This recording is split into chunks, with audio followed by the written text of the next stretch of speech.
100 pages on just the workhouse before they had the children's home. I thought you might find it interesting.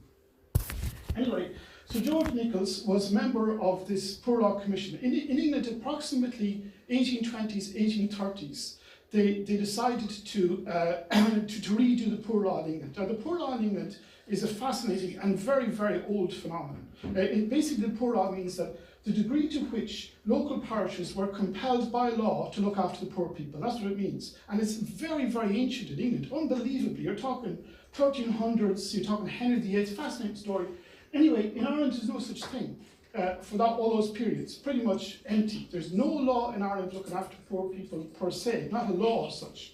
So anyway, they reformed the Poor Law in England, and they have these Poor Law commissioners in charge of it. So they sent this man to Ireland, George Nichols, to suss out the situation in Ireland and see if they're going to extend the Poor Law to Ireland. It was the first time it ever happened. Now, the interesting thing is that the Poor Law in England, as I say, it's a very, can you all give me the back there? Yeah. Anyway, the Poor Law in England it's a very fascinating, complicated question. But in Ireland, it's a blank slate. And of course, in Ireland, there's a huge amount of work already put in by the Devon Commission, etc. It's talked about Irish poverty and whatever. So they're going to solve the problem of Irish poverty. And they sent this man over to find out how to do it. So the result of his inquiries was to setting up of these poor law unions all across Ireland. They sent about 11 people from Ireland to England to study with the Poor Law Commissioners in Somerset House in England. They came back to Ireland and they walked around Ireland. There's about 11 assistant commissioners and the Poor Law Commissioners. The guy that came to Tuam was a fellow called Joseph Burke. He was a barrister, and he was a relative of Sir Bernard Burke of Burke's peerage. He was from Tipperary, and he was an historian himself, and he kept copies of his letters and all the rest of it. And you can go through his letters now in National Archives in Dublin.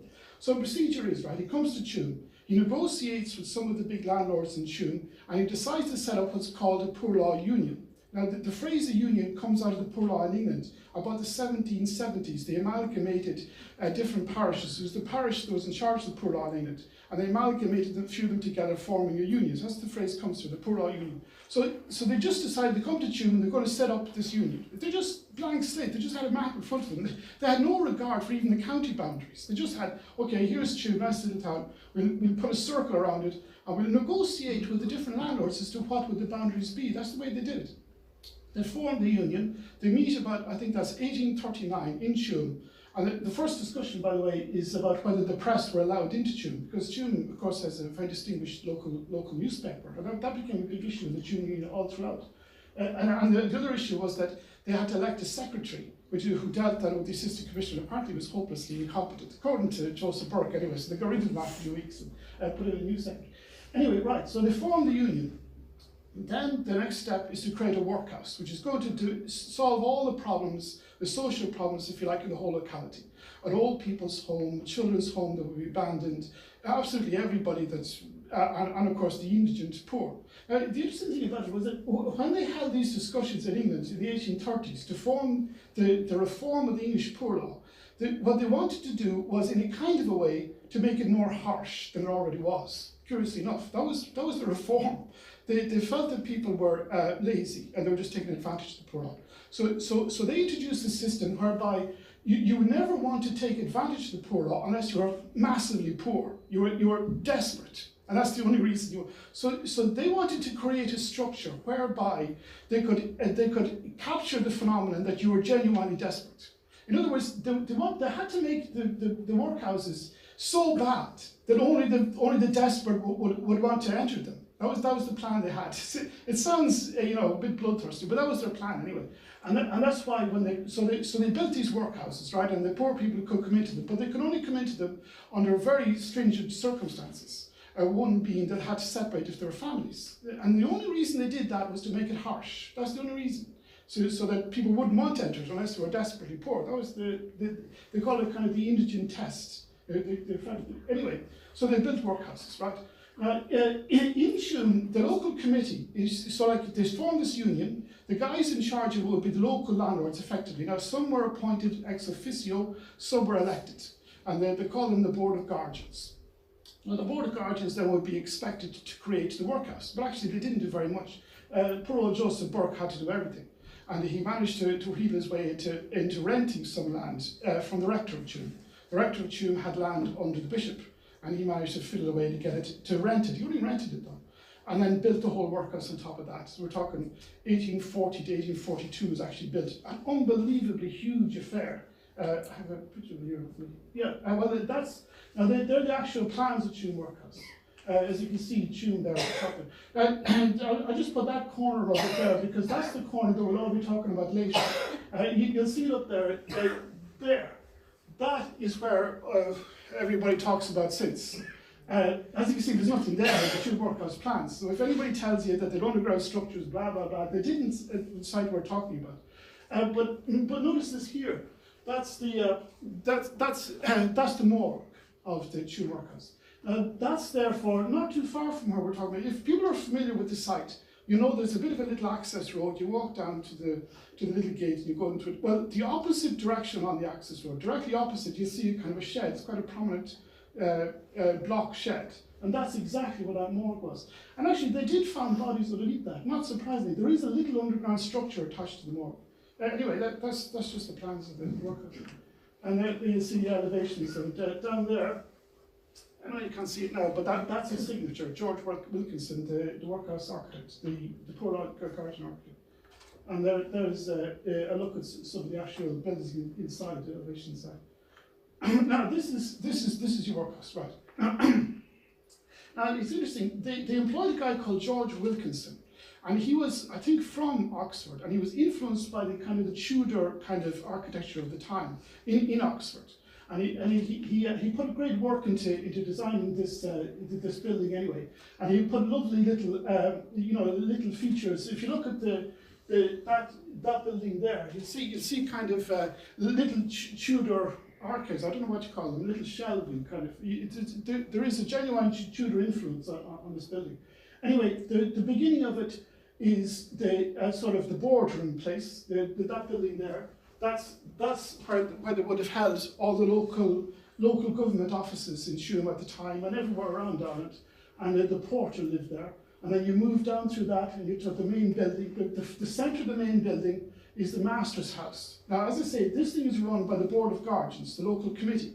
But they did have a man on the ground deployed by them actually living in the workhouse, known as the master. And he lived right there in the centre of the wide building. And to your left, you get the women's wards where they lived in those tall buildings there, and to the right you get the men's wards where they lived there. As I say, they're all separate. None of them are completely separate all the time here. You go down to the centre of there, and that's the oratory stroke dining hall. And you might wonder why it's oratory stroke dining hall. Well, it's the same thing. It was the same building. They didn't waste buildings there. You sat down and had your porridge, and then you had mass or whatever. And of course, it's designed obviously by Protestants. So the interesting point is they didn't have a proper altar. And actually, in about the 1842-43, there were a lot of complaints about this. They don't have a proper altar for when the priest comes in. So they had to make one, and they made it kind of a portable one. You can see that in the architect's plans. They have this little thing that rolls along on wheels. So at the top of the dining hall, when they wanted to do mass, they wheeled in this bit of an altar and had mass and wheeled it out. So it's the same building, okay? The oratory and the dining hall, same building. And in time, that's the oratory now of the Tuam Workhouse. So where you are here, again, just there is where we're usually talking about, and that's the oratory there. And of course, you'll probably know here in Tuam that there was an execution on the wall, just at the wall of that oratory. So when you go into the site around the playground, you'll see this monument to the people executed. Well, that's where they're executed, at the wall of the oratory. I think it's the far wall. I think it's that wall there. So you can see that's there, and that's where you're going down to the site. And now, also, it's very important to note, you have an infirmary at the back, right? So obviously, you're creating this sort of local government structure to solve all the problems of local poor, blah, blah, blah. You want a hospital, you want an infirmary. So they always had this infirmary at the back. Now, in Tuam, in time, that was run by the Mercy Nuns. It was run, in fact, almost from the beginning, the Mercy Nuns were there. The Mercy Nuns were then kicked off in about 1865, I think it was. And then they found that they couldn't run it. You see, they had this concept that they only wanted to have state run. It had to be a huge separation of church and state. So when you're into 1850s, 1860s, it's a bit of a scandal that you have church authorities involved in running this hall. This is very much run by the state, and you can't have the church involved. So they kicked out the nuns, effectively. There was a disagreement about they made a teacher, a secular teacher, and it caused a controversy. But anyway, they kicked out the nuns on this separation of church and state. Then they found that it was running down. So as you get to the 1880s, 1890s, you hear a lot of complaints about Irish workhouses. The infirmaries are filthy, they're just terrible. The fact of the matter was that the boarding colleges didn't have enough money really to run it all that well. And the fact was that the nursing orders in the religious orders were very efficient.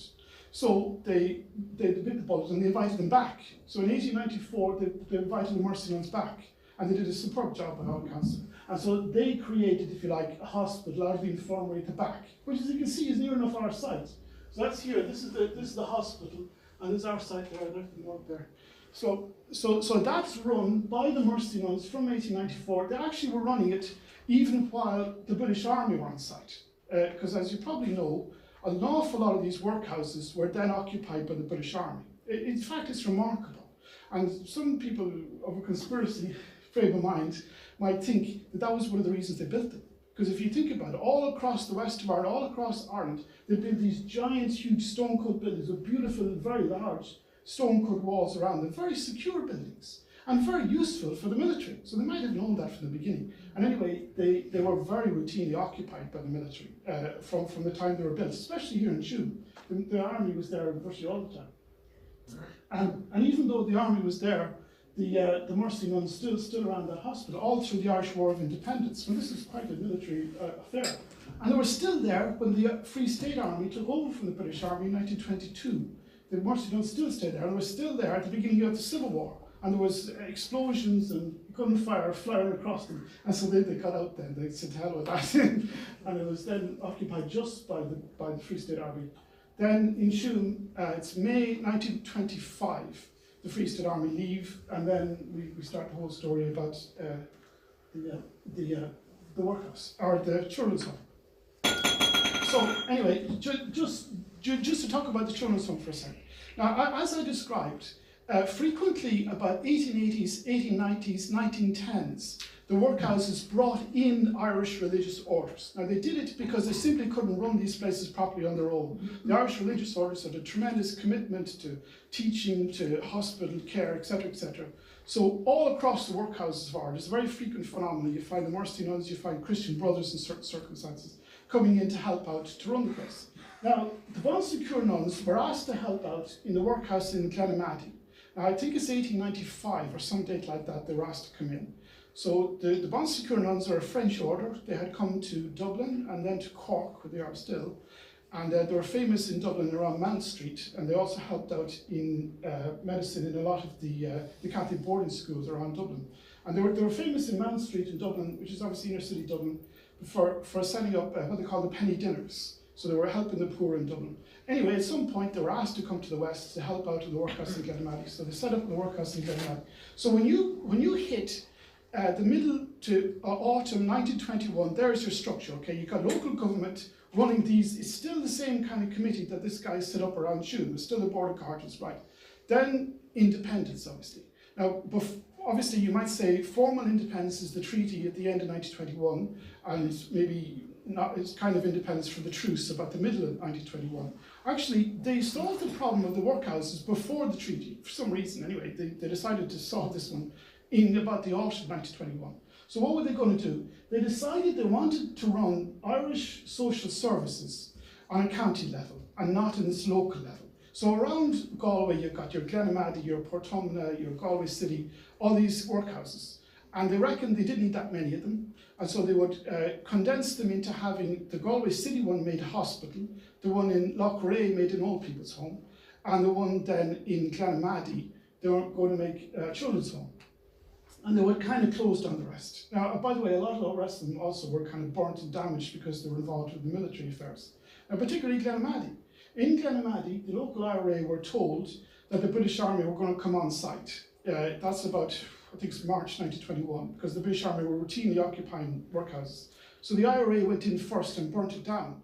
Now, they burnt down most of the workhouse in Glenamady, other than the oratory and the master's house, and I think the infirmary. So actually, it was mostly burnt down already anyway. And so when the Galway County Council decided to set up a children's home, with the Bon Secours and put it in Glenamadi. They didn't have much space because it's only a smaller workhouse, Glenamadi, and it was mostly already burnt down. And to add to the troubles, the master was still there. Remember, the master is in that building in the centre. He was still living there when the Bon Secours nuns were trying to run this children's home in Glenamadi. So anyway, bottom line, the committee set up to amalgamate the workhouses in Galway had decided on this structure. They were going to close down most of them and they were going to set up a children's home. And they agreed with the Bon Secours nuns to give them a certain amount of money per week to look after these children. That would be a state aid. So it's all done by the county council, but they're kind of the local management. It's a bit like you own a house, whatever, but you employ these local managers to handle rent or whatever. And that's kind of the structure. You pay them a certain amount of money. So that's the way they did it. So the bottom line, they set up this thing in Glenamadi. They asked the Bon Secours to look after children there. But as I say, very unsatisfactory building. Not only was it half burnt down, not only was the master there, but the water supply was appalling. Apparently it was condemned. They only had a bit of a pump, and that was condemned as horrible water anyway. So it was a nightmare. Glenamadi was a nightmare.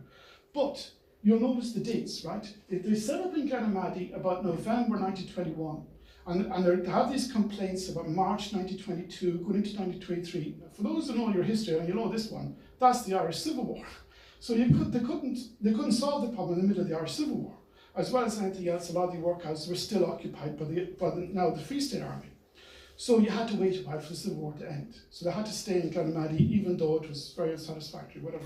Then eventually, the Free State Army left the workhouse in Tuam. And that's, I think, May 1925. When they left in Tuam, the Bon Secours were able to move from Glenamadi, which, as I say, was condemned by everybody, and moved into Tuam. Okay, so that's the basic reason why they're there. As I say, the county council ran it, and the county council had a particular.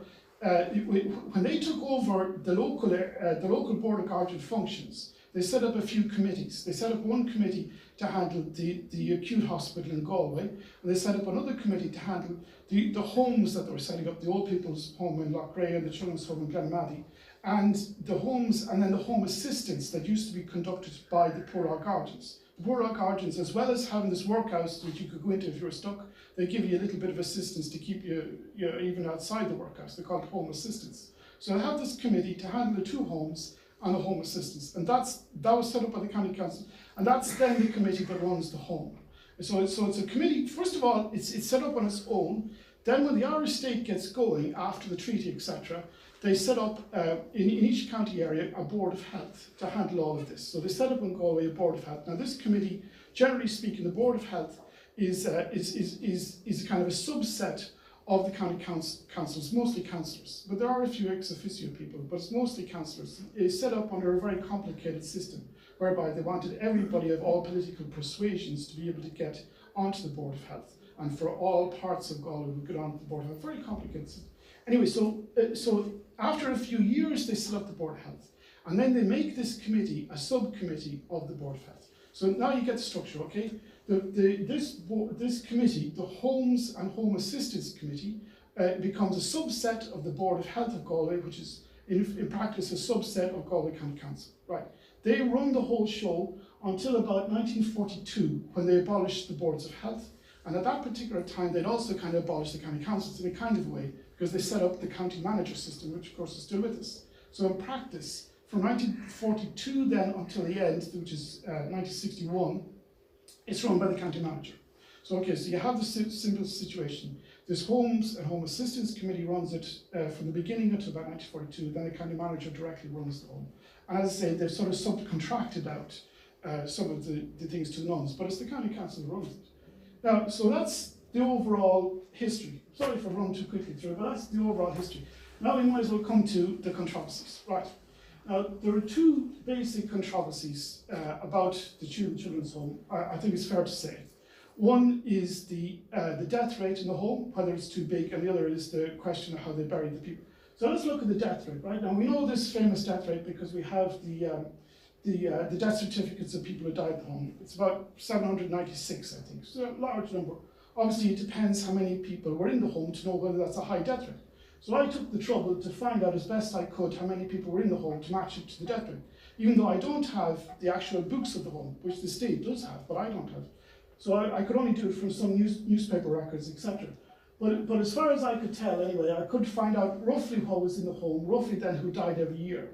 And that gave me the Tuam home mortality rate, which is that one there. That's the Tuam home.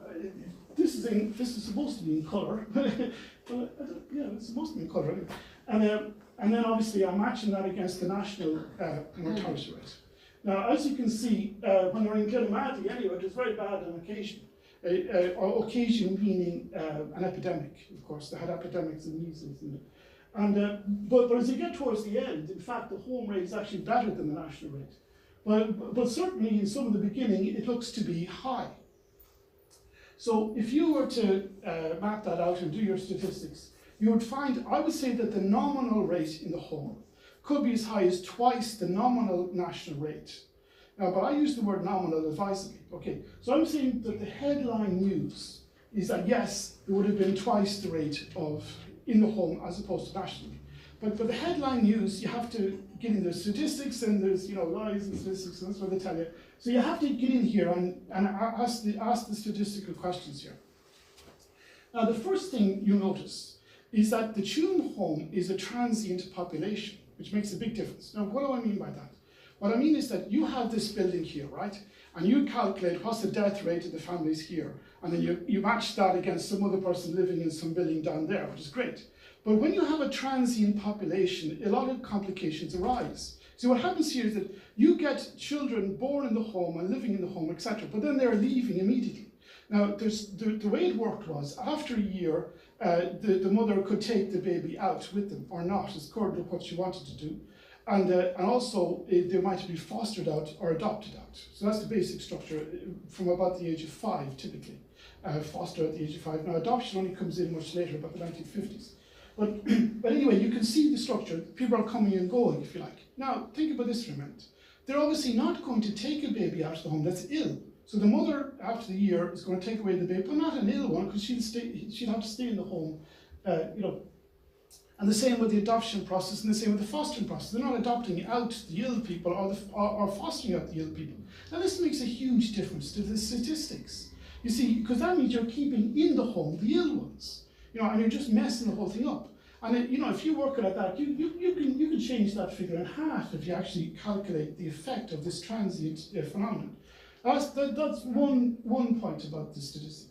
The second point is that you're matching the mortality rate in the home against the national rate. Okay, that's beautiful. Now the problem is not the home rate, because we have the death certificates that seem to be properly registered. We even got baptism records of the people in the home. But the national rate is what people are ignoring here. You see, you're talking 1920s, 1930s, 1940s. There was a huge amount of non-registration of deaths in Ireland at that time. The national statistics are not all that reliable. And you read plenty of complaints to that effect. Now, what does this mean? Okay, again, you're trying to look at what happens in the home versus what happens outside the home. Okay, you have a person dies after 2 hours in the home, unfortunately, they die. Now, what happens next? Well, you have all of the bureaucracy that they handle in the home. They have nurses in the home, they have doctors in the home, they have an assistant commissioner who particularly handle a lot of the bureaucracy. So they fill out the death certificates and the birth certificates, etc. They handle all the bureaucracy. Now, you picture a cabin in Galway in the late 1920s, right? And you have a baby that was born and died after a few hours. What are they going to do? Why did they bother register the birth or the death?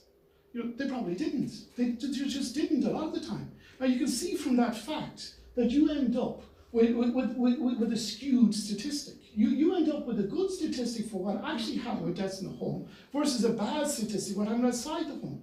And you'll find that does skew the thing a lot as well. So you've ended up saying that there's a lot of deaths in the home only because they were not recorded, the ones that happened outside the home. And that makes another big statistical effect.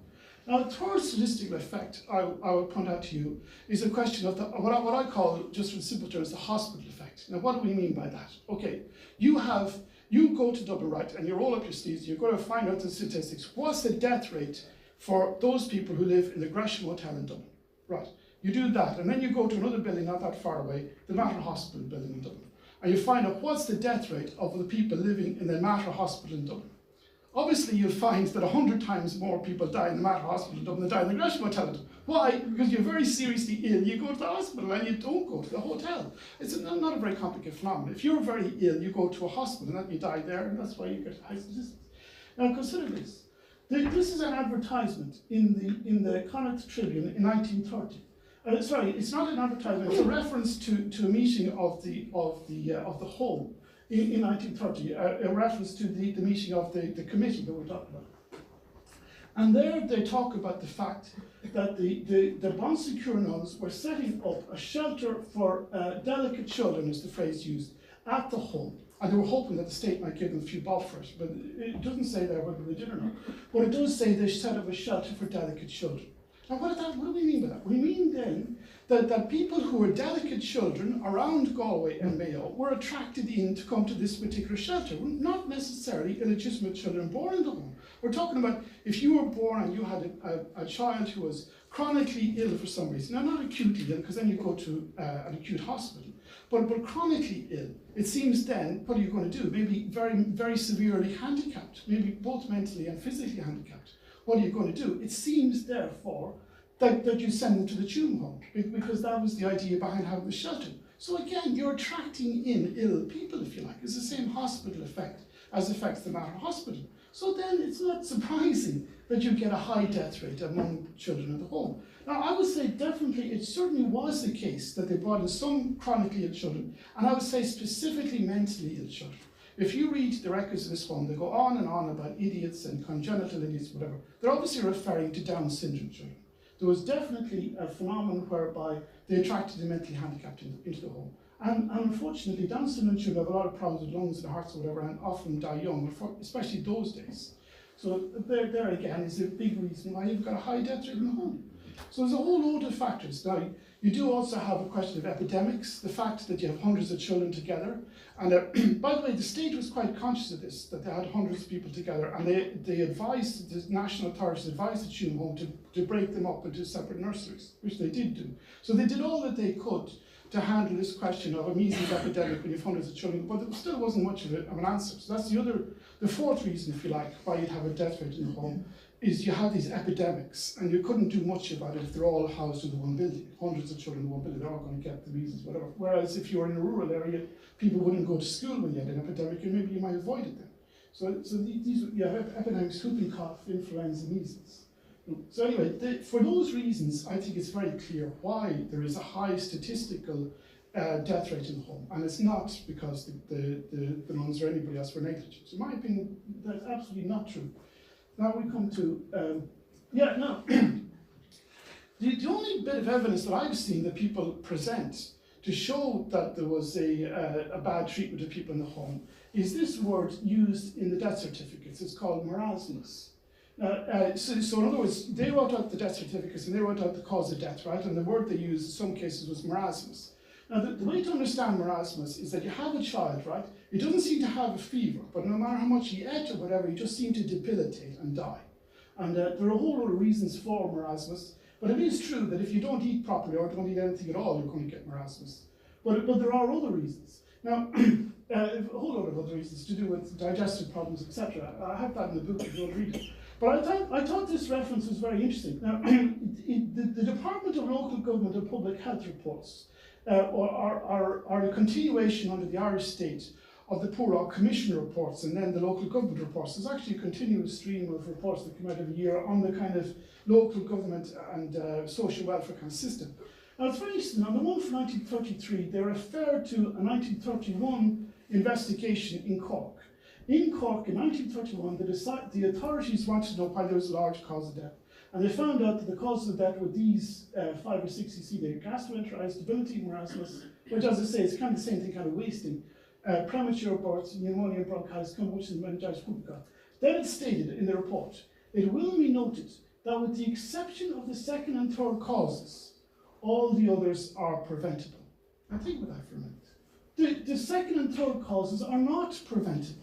Debility and marasmus and premature birth. Now, if marasmus was caused by bad food, of course it's preventable.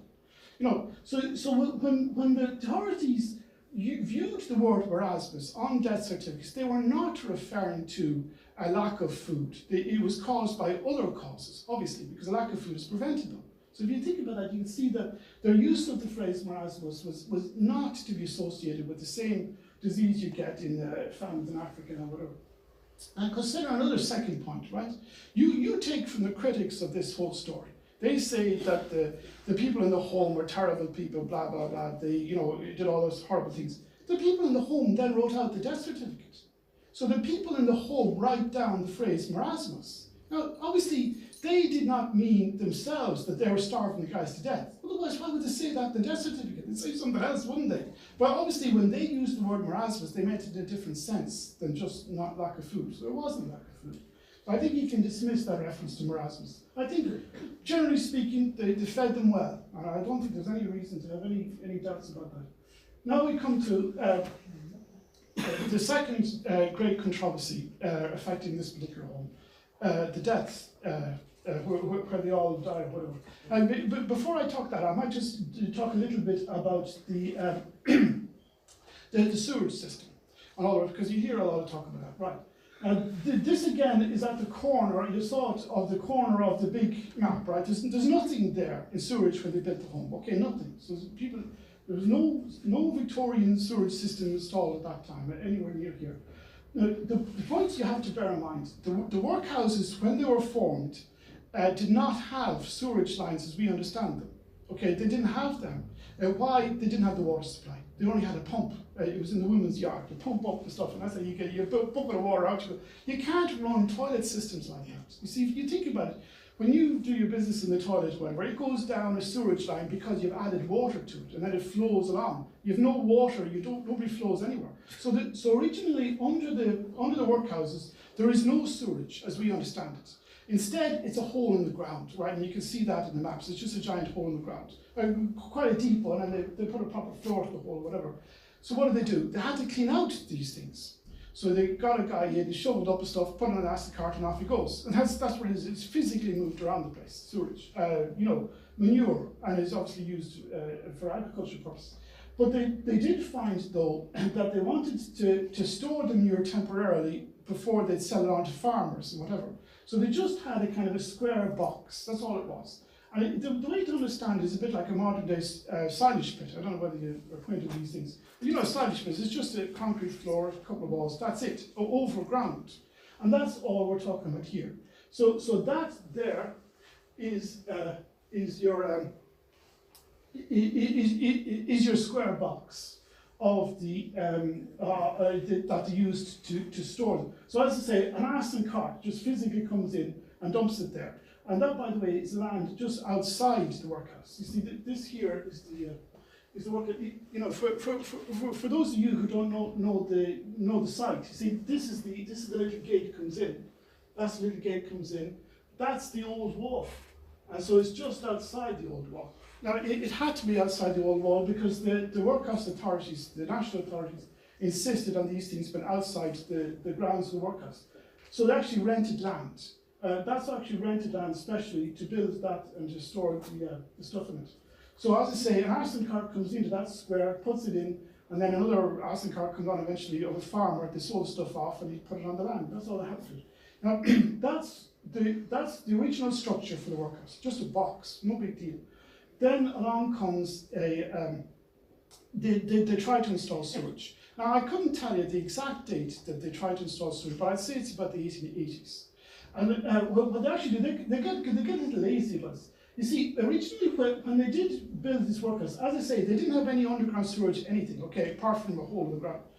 But they did have drainage for surface water. Because of course, you know the way you would be in your your front garden or whatever. Sometimes you get a big thing of water, and you have a little bit of a lake there. So you try to get a bit of a drainage off this. And of course, inland around Ireland, including at this time in the 18th century, they tended to have quite sophisticated water runoff under land. So you have the rain coming in, whatever. If it congregates in this particular part of the field, they put in an underground channel to move it off there. So they had such a thing in this workhouse. Now you see this line here. That's going back to the workhouse, and that's this underground channel. Now it's about, say, 1 metre square, right? And it's stone built. And it's about, whatever it is, 1 metre, 2 metres underneath the ground, and that's going straight back to the workhouse. Now, as I say, all that is surface runoff. But when they decided to put in sewage systems, they got lazy. And they decided they'd put in the sewage at the workhouse site in this underground channel and then pull it off at the end of it. So they kind of got lazy. And they built this thing here, which is, as you can see, right beside the opening to that line. And there's pipes going in there from that into this small square thing. So what they did was, they didn't use, after, I think it's about 1880s, they didn't use that square thing because they were trying to put in proper sewage. So they put in this little box that came properly along a kind of sewage line, and it has gates here, here, and here. Pipes going in here, here, here would be the gates. Kind of grills to try to hold back the detritus, whatever, and allow only the rest of the stuff to go out. And then they had a pipe going from here all the way out down along the as far as the railway line. Which is quite a distance away. So the whole thing, now that's never a circulation, a percolation sewage. It was never used for that. It's far too small for a percolation area for a workhouse. Instead, they just moved it through there and all these pipes, but they had to clean out that now and again, that little square thing. So anyway, that continues on. That gives you the basic framework. Okay, so you have that in your mind's eye, okay, when you come into this controversies. You have this box right here outside the workhouse where they just an area above ground where you just dump the stuff, and then later a farmer comes and collects it. Then about 1880s they modify that. They make this very small building you can see just above it, taking sewage in our normal sense, and then a pipe going down out of that. Right, that's the basic framework. So along comes our controversy, right? Along comes Catherine Corus, I don't know why she's here tonight, but anyway, along comes Catherine Corus. So she's looking at these old maps, and she knows that this is the modern day graveyard. That's the very good. That's the modern day graveyard, and she can look at the old maps, and she has this square structure that the workhouse built in 1848, and she puts one on top of the other, and ta-da, you have babies buried in a septic tank. Because as you can see, it is quite big. The old original square takes up a lot of the modern day graveyard. So but of course it's not all of it or like that. But that's where we get our current controversy, right?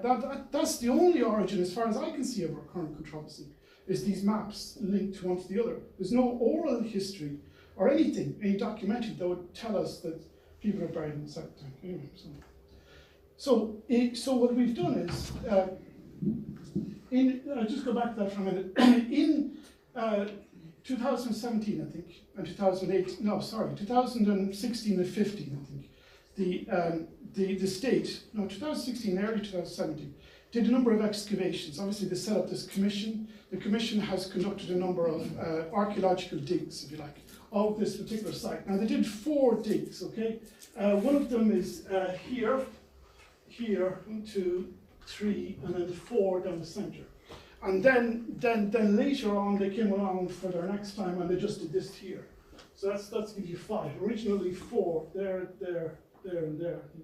And then the line down here. And then eventually they just did that. Now, so that's what they did. They dug down archaeologically to see what's to be seen. They found the old small septic tank here, septic tank or cesspool, whatever you want to call it.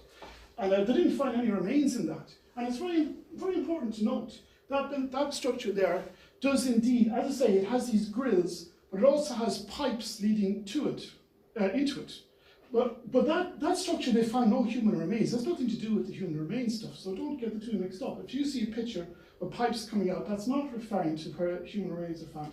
Human remains are found here, and this long structure. Right, so if you're familiar with the site, you see the statue of Our Lady, you just follow her left-hand side hand along that wall, and virtually about a foot out from the wall, and virtually along its entire length, and stretching out about a metre, or maybe down about 1.5 metres to the ground, and down a couple of metres from there. And that's the structure they're talking about. There they did find human remains. Right, this is it here. That gives you something of the size of it and the length of it. You see it here. And for me, that looks like a very modern structure. It looks to me an awful lot like precast concrete like they use inside sheds, which dates to about 1780s. So what is that? Okay, let's just talk about this for a minute. Okay, so they found this particular structure, okay? Now, there's 21 openings into 20 chambers, right? As I say, this long line structure. In that, they found human remains, bones, whatever. Now that's it. So what are we to make of that? Who built it? Why is it there? What's the story? How, why, when, of the structure? Now, to answer our question, what we'll do is we'll ask ourselves, well, what did the remains look like first? Now, I would put to you the one overwhelming fact that comes out from our evidence relating to children's home and indeed the family grave test before this is that they're always buried with coffins. Although there is a reference to a crypt. I don't know whether Mary Arty's here, but she often told me about a crypt. Ignoring the crypt for a second. So anyway, sorry, just to clarify that. Mary Moriarty fell into a hole in the ground, right, where she saw layers and she saw bodies wrapped around in shrouds. That's about 4 layers, and she was looking down this tunnel. And that's approximately here. It's outside the whole excavated area. So don't get it mixed up with all these other structures, okay? Now, I don't know the relationship between that crypt and the people buried with coffins. But maybe there was times they ran out of coffins, I couldn't tell you. Maybe they were still bones, I'm not sure about that. But anyway, there was a crypt, okay, because Mary Moriarty fell into it, so we know there was a crypt. But otherwise from that, we know they're all buried with coffins. Okay, why do we know that? Because we have all over the place. So here's some of the evidence relating to coffins, okay? We have 19 newspaper advertisements for the children's home where they're advertised looking for coffins. We have approximately every 6 months, we are told, the commission, you see, have access to documentation from the manager's orders from the meeting of this committee. And in that, they found out that this committee was tendering for coffins every 6 months, approximately, and the manager's orders afterwards for the children's home. And Catherine Collis herself interviewed the families of two families of carpenters' families who made coffins for the home. For the church, you remember seeing coffins were made for the home. And locally here, I was told that the local handyman who worked in the home, John Cunningham, him and his son Ger also made coffins for the home. So look, undoubtedly they were making coffins. So undoubtedly that's why they were buried. But we don't have coffins here. I think that's the important point. Now we have this ossuary, but it's just a mass of bones. There's no coffins or shrouds or anything like that. So this is a bit of a mystery. Now, so what's the explanation? Now, I would put it to you, the simple explanation is pretty clear and obvious. When they did all their development work around this site, they obviously threw up bones. I mean, we can see that, because even people working their back gardens threw up bones. We have all these stories. So obviously, when they did this huge amount of excavation work, they dug up an awful lot of human remains. So what are they going to do with that? They just put them in the structure, in this graveyard. That's all there is to it. The workers in about the 70s would have built a long structure like that, divided in half, and put whatever remains they could on top of it, and then put the lid atop. When everything was done, finished, they put this lid across the top, and that's the origin. I don't see why anybody would dispute that as being the origin. That's what. Sorry, could I just ask you, what's your evidence to make that claim? Would it be okay if I answer questions at the end? I'll certainly. Well, it's just that the Mother and Baby Home Commission of Investigation absolutely clarified what that structure is. Yeah, but I'll answer your question. Honestly, I don't mind questions. I will answer it, but give us a chance just for my case first. I'm very interested though. You've said that this was built in the 70s and 80s. You're saying this was built in the 70s and 80s. Ask the question afterwards. Yeah, you're right. But give me a chance and I'll say why it's built in the 70s. Ask the questions afterwards. Well, Yeah. sorry, You're not talking, he's talking, and you can say what you like afterwards, but leave the man talk. Yeah. He did put up his hand, he didn't just jump us. So, We have just have questions at the end. Yeah. Brian is looking forward to answer questions at the Yeah. end. So anyway, right, here is a map of the burial ground from the mid-70s, right? Now look at it, look at the size of it, right? Now this is our area here, just right here. But it goes all the way back there. Obviously, burial ground is written there, it's written in halfway between the group. So, consequently, the original burial ground is far, far bigger than what we have now. That's obvious. So the second $6 million question is, what happens to the graves that were in that part of the structure? This is now the access road. The access road is here, it comes down there. That's the shed where we have the morgue.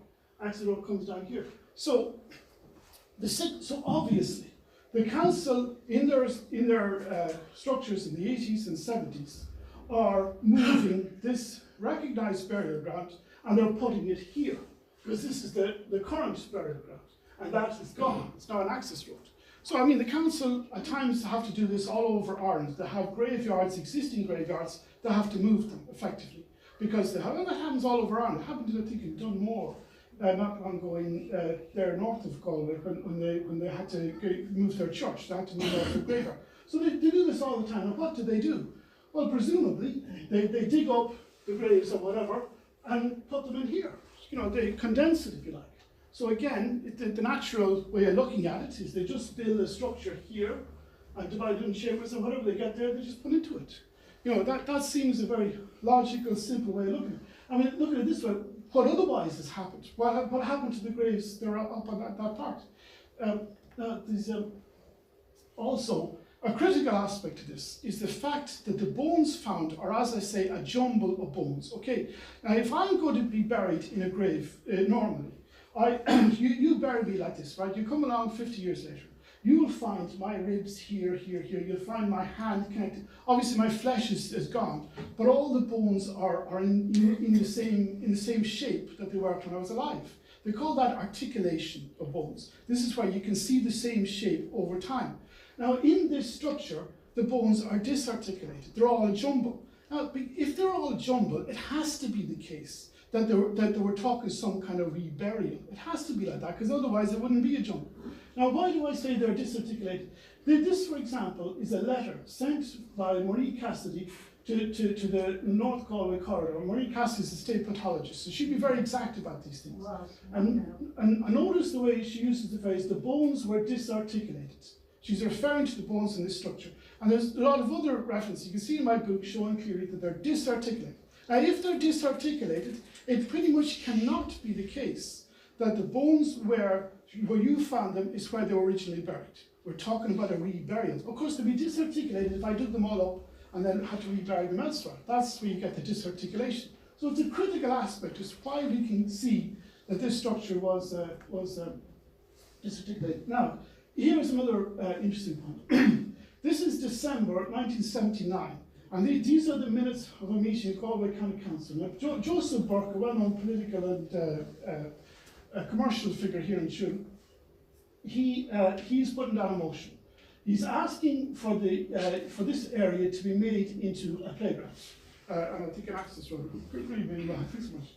So if you look at it here, you can see. Well, when he asks for this in December 1979, he refers specifically to the existence of a memorial on the site. Now, that's a reference to the guys executed in 1923 or whatever.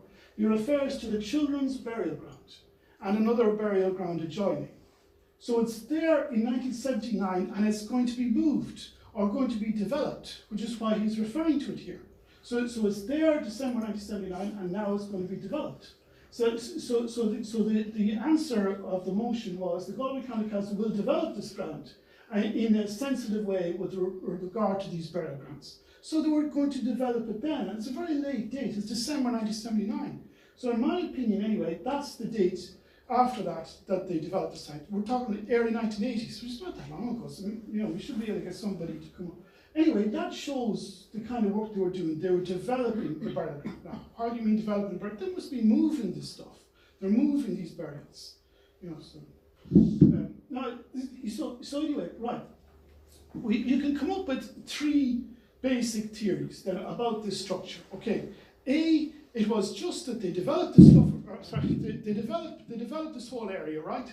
And they just turn up human remains. So whatever human remains they do, they just put there. That could be one simple explanation. B, they could be moving that crypt, the Mary Moriarty fell into. It's now part of the playground area. Maybe the crypts particularly, they had to move and they put the guys in here. They weren't buried with coffins, they were buried with shrouds, which might have disintegrated. And the third explanation is that they dug up at least some of these coffins. But there's no wood, there's no coffins. There is actually talk about one corner of wood, but by and large, there's no coffins to be found. So what's the explanation about that? If they dug up all these coffins, it seems that what they did was that if, under this scenario, they would have had to open up the coffins, put the bones inside, and then maybe discard the coffins beside them here. Now, what I find interesting about this is that if you look at the cross section that was drawn up by the archaeologists, which we have in this report from April this year, this is the cross section of the site. If you ever do planning or whatever, you'll be very acquainted with cross sections. That's the old cesspool, the one I talked about, the smaller one, and that's the place where they found the bones. And what archaeologists tend to do is they tend to be interested in soil layers. The idea is like if you're an archaeologist and you're digging up a site, you go along with your shovel or whatever, you find the first 3 feet is kind of orangey look at soil, and the next 3 feet is kind of bluey look. And that's of great interest to archaeologists because you're able to date properly the various artifacts that you find. So they tend to give you these, what they call soil layers. So I drew up this diagram based on their work. And it's interesting in that respect to look at this layer and this layer, C13. Yeah, C13 and C17. Now, looking at that, it seems to me that they are the two layers that are overground when they're building the ossuary to the left. So the human remains are found to the left. And you can see the way it slopes up. It states specifically that C6 goes underneath that. It doesn't hit that. So C6 is going up like this, that line there, C17, and then you have this one here.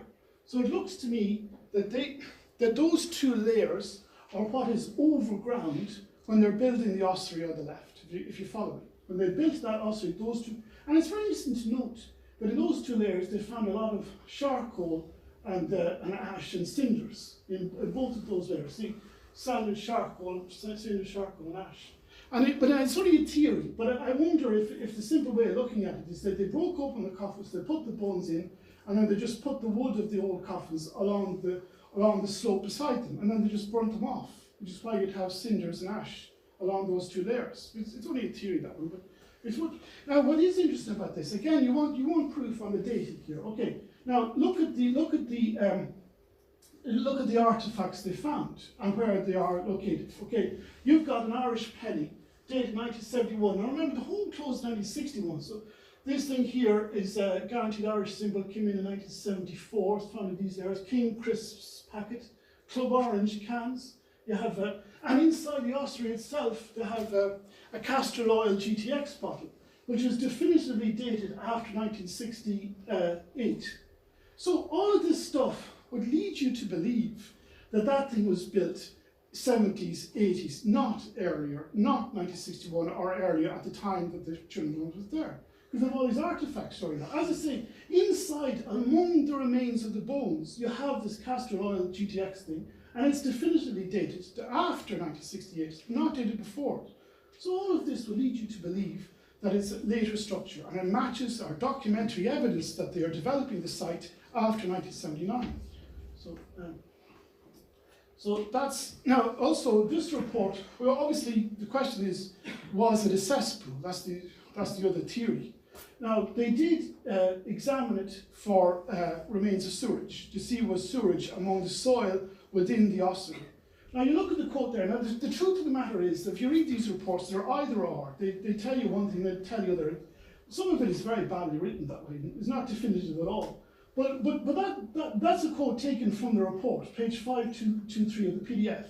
It states there, now remember, they're testing the soil for a sewage to see what was it a sewage. They say the alcohol sterol fraction and hydrocarbon fraction profiles suggest that the sample examined is not material originating from a sewage or treatment plant, septic tank, or cesspit. The sample examined is not material originating from a sewage treatment plant, septic tank.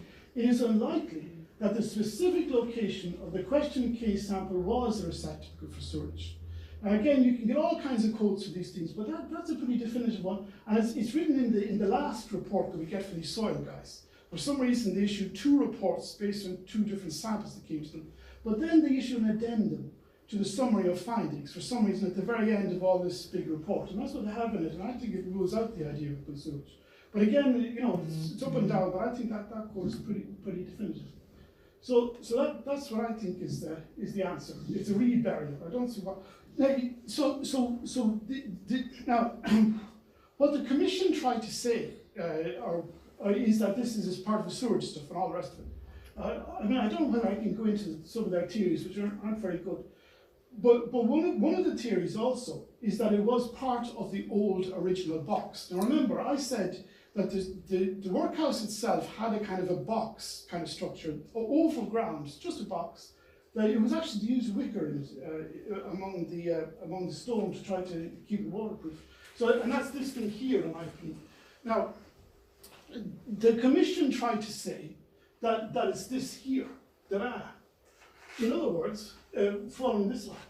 In other words, they tried to say that the ossuary where they found the human remains is part of the old original sewage box. If you see, if the line is here, then the box includes the human remains. Hence, the human remains were part of what originally would have been decommissioned long ago, but would have originally been a separate tank, if you think about it.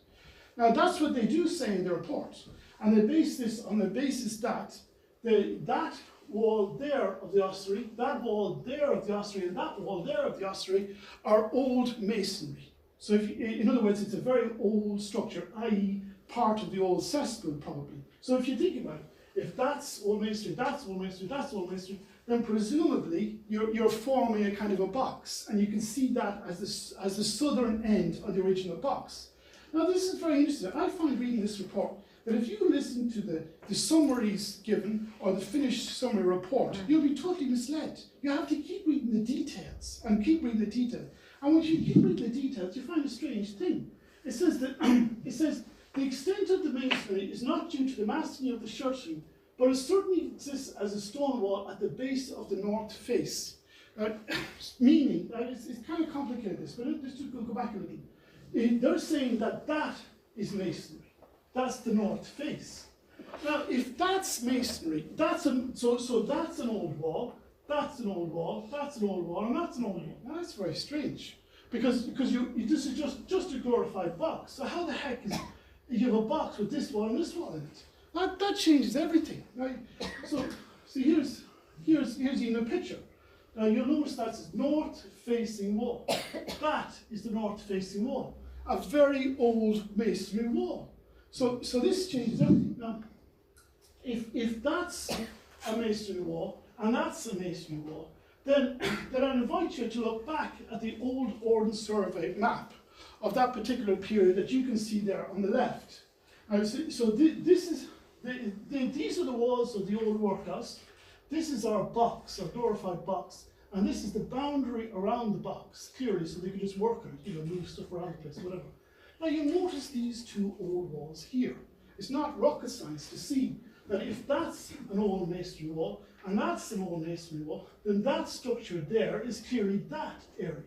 It's clearly the path around the cesspool. It's blindingly obvious. But when they went to write this report, they had the facts that the north-facing wall was masonry, and they suppressed them.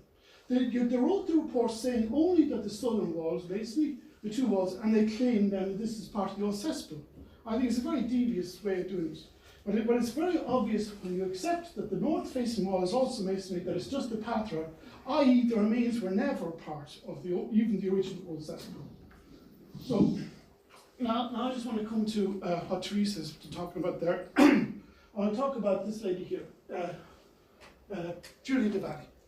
So anyway, she was born, I think, in Oughterard, I think it's 1916 or some date like that. She was in Clonmady, and then she came to Tuam, and when she became of age, she became the gardener. And she was employed by the nuns as the gardener within the workhouse, the Tuam workhouse, and then later she went with the nuns to the Grove Hospital, and then she got married and lived in Gilmartin Road and whatever.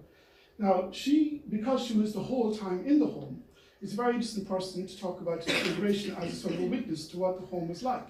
And it turned out that before 1981, I think it's maybe 1980, a person that maybe you knew here in Tuam, Rebbe Milan, interviewed her. She was going to write a book about the home. And so she interviewed her, and she recorded the interviews on these tapes here, as you can see, the tapes. And so she asked him all about the home. So it's very interesting to hear what she has to say about it. Now, the tapes then, anyway, you probably know the basic story. This is an extract from it. Hopefully I can play some of this. Does it work?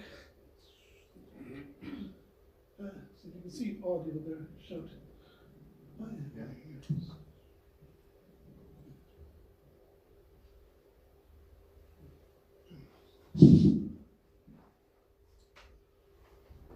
Yeah.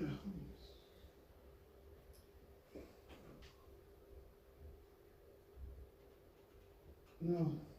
So, yeah, that's the difference between an HDMI cable and the. So I'm sorry, I can't actually play the thing, but anyway, I have four pieces of audio. If I can figure out a way of playing it, I'll play it later. Anyway, this is just one of the references that she talks about in the whole. Rebbe, as you can see, that's Rebbe Milan. She's the interviewer. She asks her, do the nuns regard them? Did they regard them or treat them, the mothers, as kind of sinners? And Julia says, no, they did not. Oh, no, they did not. There was no condemnation. No, Rebbe. In fact, they were very, very nice to them. Never cast anything up to them or said anything like that hard to them at all. Oh, no, never. No, never trampled. And so you can see there that she's obviously saying there in that the nuns treated them well. And so I'll read out a little bit more about it. Yeah. I have it obviously in the book, all this kind of stuff. And so another very interesting reference. Frequently in the tapes, so anyway, you have these tapes, and a lot of the extracts have been given to these tapes. I'm sure a lot of you are aware. But in my opinion, they are not in some cases anyway, they're definitely taking them out of context. Now, here's the context. Now, unfortunately, frequently she says in the tapes that some of the illegitimate mothers were very hard on the children, and in some cases tried to kill them, and that the nuns or whatever were trying to protect the children from these mothers. In some cases, I'm sure a lot of the mothers that went to the home were lovely people or whatever, but unfortunately that wasn't always the case. And she says that regularly in the tapes. She says this, the illegitimate mothers were terrible. So anyway, I'll just give you a few quotes here. There was nobody cruel, but there was nobody normal in it either cared. They weren't cruel, but they didn't care. The only cruel half of us down there were these mothers that had those illegitimate children. They used to belt hell's blazes out of the children. And they used to belt hell out of them. They used to crucify them, children. They used to crucify them now. Now, that is a reference to the mothers badly treating the children, not to the nuns. And that is actually, if you go online, and I have it here, but I can't play it, you'll see a video that they made in 2017, and they have her speaking that, Julie Devine, oh, they'll crucify them. But the crucify them is a reference to the mothers of the illegitimate children. And, anyway, I'll read out the reference. And in all the years that the nuns were there, they never put a stop to that ill-treating the children, because they wouldn't do it if the nuns wouldn't be around. And she goes on to great detail talking about, unfortunately, about the illegitimate children and the way they were treated.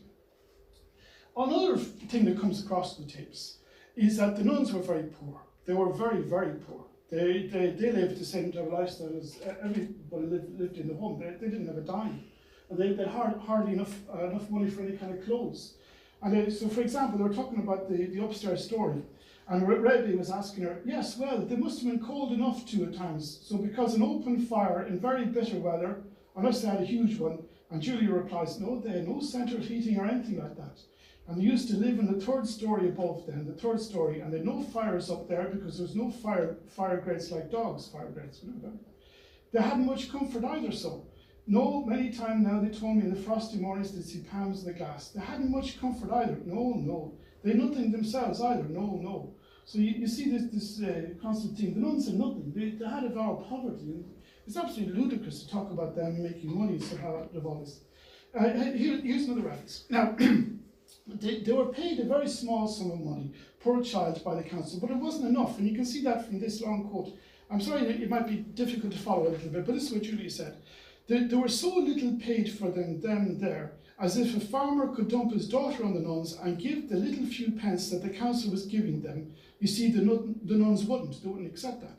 But that was a long time. Well, that was a long time ago. I think it was 10 shillings a week they were getting from them. Well, if a farmer could give 10 shillings a week for his daughter, they wouldn't accept it, because it would be only 10 shillings. He'd give the same as the council was giving. Meaning that if you were an ordinary person, a farmer, you wanted the nuns to look after your child for whatever reason, they wouldn't do it for the same sum of money the council do, because it was too little. And so you only have two specific contemporary references to how much they were getting or wasn't enough. You have that reference from Julia, which shows that it wasn't enough, and you have Dr. Halliday Sutherland, who visited the home in the 1950s, and he described how much they got, and his verdict was it was a pittance. That's his words. So that's the only two explicit references you have to the amount of money versus the expense in the home, and it wasn't enough. So I don't know how people could come up with all kinds of other theories. Now, there's another aspect that is very interesting. That obviously is this idea of selling babies. Okay, now we hear this an awful lot, and indeed the Commission, for all its flaws, rejected that. It said there was no evidence for all this selling babies or all that kind of thing. But one thing that comes clear from the tapes was that it was the council that handled all of that. So here's Rebbe. So did the nuns arrange for them to board it out, or was it the county council? And Julia says, the county council. Oh no. There you see the nuns had to do the books every so often. Rebbe asked, yes, but was it the county council then, not the nuns, the county council, or not the nuns at all, that arranged for the children to be adopted? She asked again, because Rebbe was surprised that Rebbe maybe was a bit of a feminist or whatever, and so Rebbe, and she wanted to put the boot into the nuns. It's obvious when you listen to the tapes, but she wasn't getting anywhere with Julia. So Rebbe asked, yes, but was it the county council that did this? And Julia says, yeah, the county council, not the nuns at all. The nuns had no real say in this. No, not at all. The nuns were only working for the county council. And Rebbe asked again, tell me about this. It was the county council. It had nothing at all to do with the nuns. No, it had nothing to do with the nuns. And then, she says that repeatedly. So anyway, all fosterage, all the stuff, but I don't think there's anything particularly wrong that they did in that respect. But anyway, whoever was in charge was always the county council. It wasn't the nuns. So I have, if you like, an appendix that covers all these quotes that I think people are taking Julia out of context, but I can't, I can't play the audio. So yeah, so that's it then. So I'll answer all your difficult queries. So if you're still there with your hard questions, yeah. Yeah, sorry, I have a question. Yeah. Again, I ask you, what evidence do you have that the Galway County Council built a chamber in the 1980s into which they put those walls? Have any of the residents any memories of this happening? Yes. This is a Bruder film conspiracy theory you're putting forward. Yes, residents do have memories of that. They do? Yeah, myself and my friend over there were talking to a guy here in this hotel a couple of months ago, and he was explaining that the people remembered the council, when they turned up bones in the home, they created this kind of box in the ground, they put the remains in it and they covered it over at night. And they said a decade of the rosary every time they did that. And that's the memory. Why haven't these people given that information to the Commission of Investigation into mother and baby homes? Well, I think that the Commission, with the report, it only had one page in all the oral history collected around June, which I thought was incredible. So and perhaps they have given it. Sorry, perhaps I'm wrong. Maybe they didn't give that evidence, did they? Yeah, maybe they did, but it's not in the report anyway. Catherine Corrin, Secretary Dublin. Yeah. Now, have you gone to the Commission with all those new allegations? And if not, why not? Well, I know the Commission has my books anyway. Pardon? I know the Commission has my book. I'm not sure it has the Have you gone yourself and spoken to them? No. You've come to Tuam and you've given all those allegations against my intricate research, in-depth research. In fact, a lot of your maps there are mine. They're taken from documentaries. I know by the yellow marker and I know by the little red stickers. Yeah, you're right. That did confuse me. But that's not your research, it's my research. Yeah. And you're turning it into your own words. Yeah. Will you go to the Commission of Inquiry? Will you explain all this to them? Yeah. You seem pretty certain. Yeah, so to clarify, I did indeed get Did you go to the Commission? can you just talk about the math for a second? Yeah. I went to Galway County Council repeatedly. They gave me No, that's not what I'm asking you. No, but hold on a second. I asked you a question. I'm trying to address the question. No, I asked you a question. Yeah, Did you go to the okay, Commission well, of Inquiry? I'll answer that question in a minute as well. No, if I could first, just... no, I'm not asking about Okay, County no, Council. I didn't go to the Commission of Inquiry. I'll say, I know they've got my books, because I'm in contact Your books? Yeah, or the editions. But that's not good enough. You go and give your own statement. But and you obviously, give your statement if you're so certain. obviously it's a rather thick book. It's all Now, in there. you're talking about all those houses were built by 1980. The residents were living in them. Now, did anyone see the council coming in with blocks and bricks and opening up the whole ground? I know they came in and they put in a pathway. They put in 2 foot of clay because the kind residents here looked after that graveyard since 1980 or so up to the present. Now, I've never denied them that. They're fantastic people. And I wouldn't have known about those burials only for 2 boys found the remains. And the people there said, there's babies buried there, they didn't know who they were. They presumed they were famine victims. My research proved that they were not famine victims because they couldn't be, because that after all was the sewage area. Now, is there anyone here in the room who saw the council going in, building those chambers? You couldn't surpass that. You'd have to see them. There would be blocks, there would be cement going in. Instead, all the council did, and I've been speaking to the residents, all they did was bring in clay, sand, to make a pathway in. Because those lovely people wanted to remember whatever babies were there. Yeah, but anyone here? Doing excavations, I think anybody would. As I say, I was here a few months ago talking to a guy who saw the council create these structures. And Who are their dated? I think anybody with any intelligence would know. Well, that solves it, like.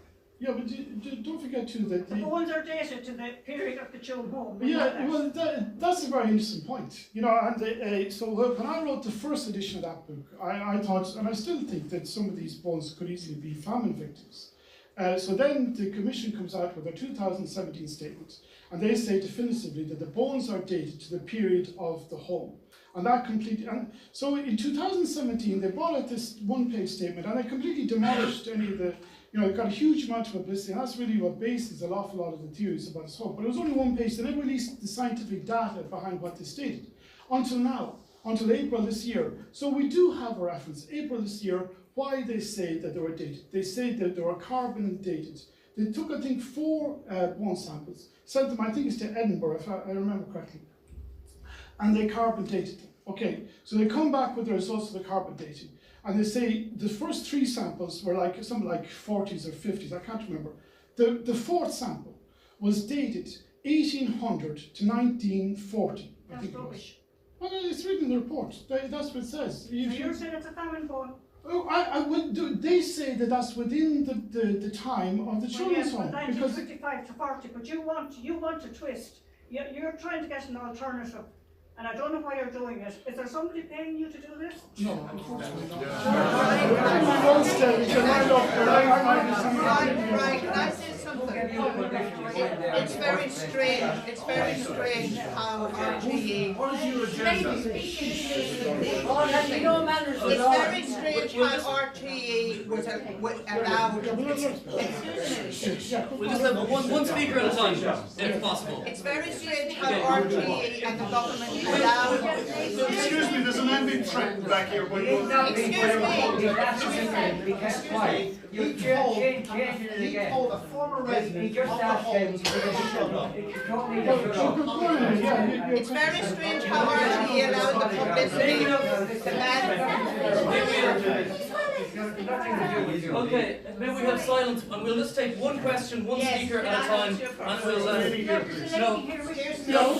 no, this lady here, excuse me, everyone will have their opportunity here, so we'll just have one person. This lady had her hand up first. It's very strange how RTE would publish or put on the, it's been all over the television before the 8th Amendment was moved about the mother and baby's home. Yeah. There was no evidence to state that babies were thrown into a tank. The only evidence were there that young children, including my own son, saw bones thrown into a tank. There was no evidence to say the tank was put there. Yet there was houses built on that particular ground after the home was closed. The graveyard was narrowed to make an entrance in for the back of the houses, right? Yeah. They had to remove coffins. They had, as anybody with any intelligence would know, when you dig a grave, you find bones, right? And you find coffins. Anybody with any intelligence would know that the government were pushing their dirty, nasty agenda to remove the 8th Amendment. And they're doing it to this day to destroy the Catholic Church.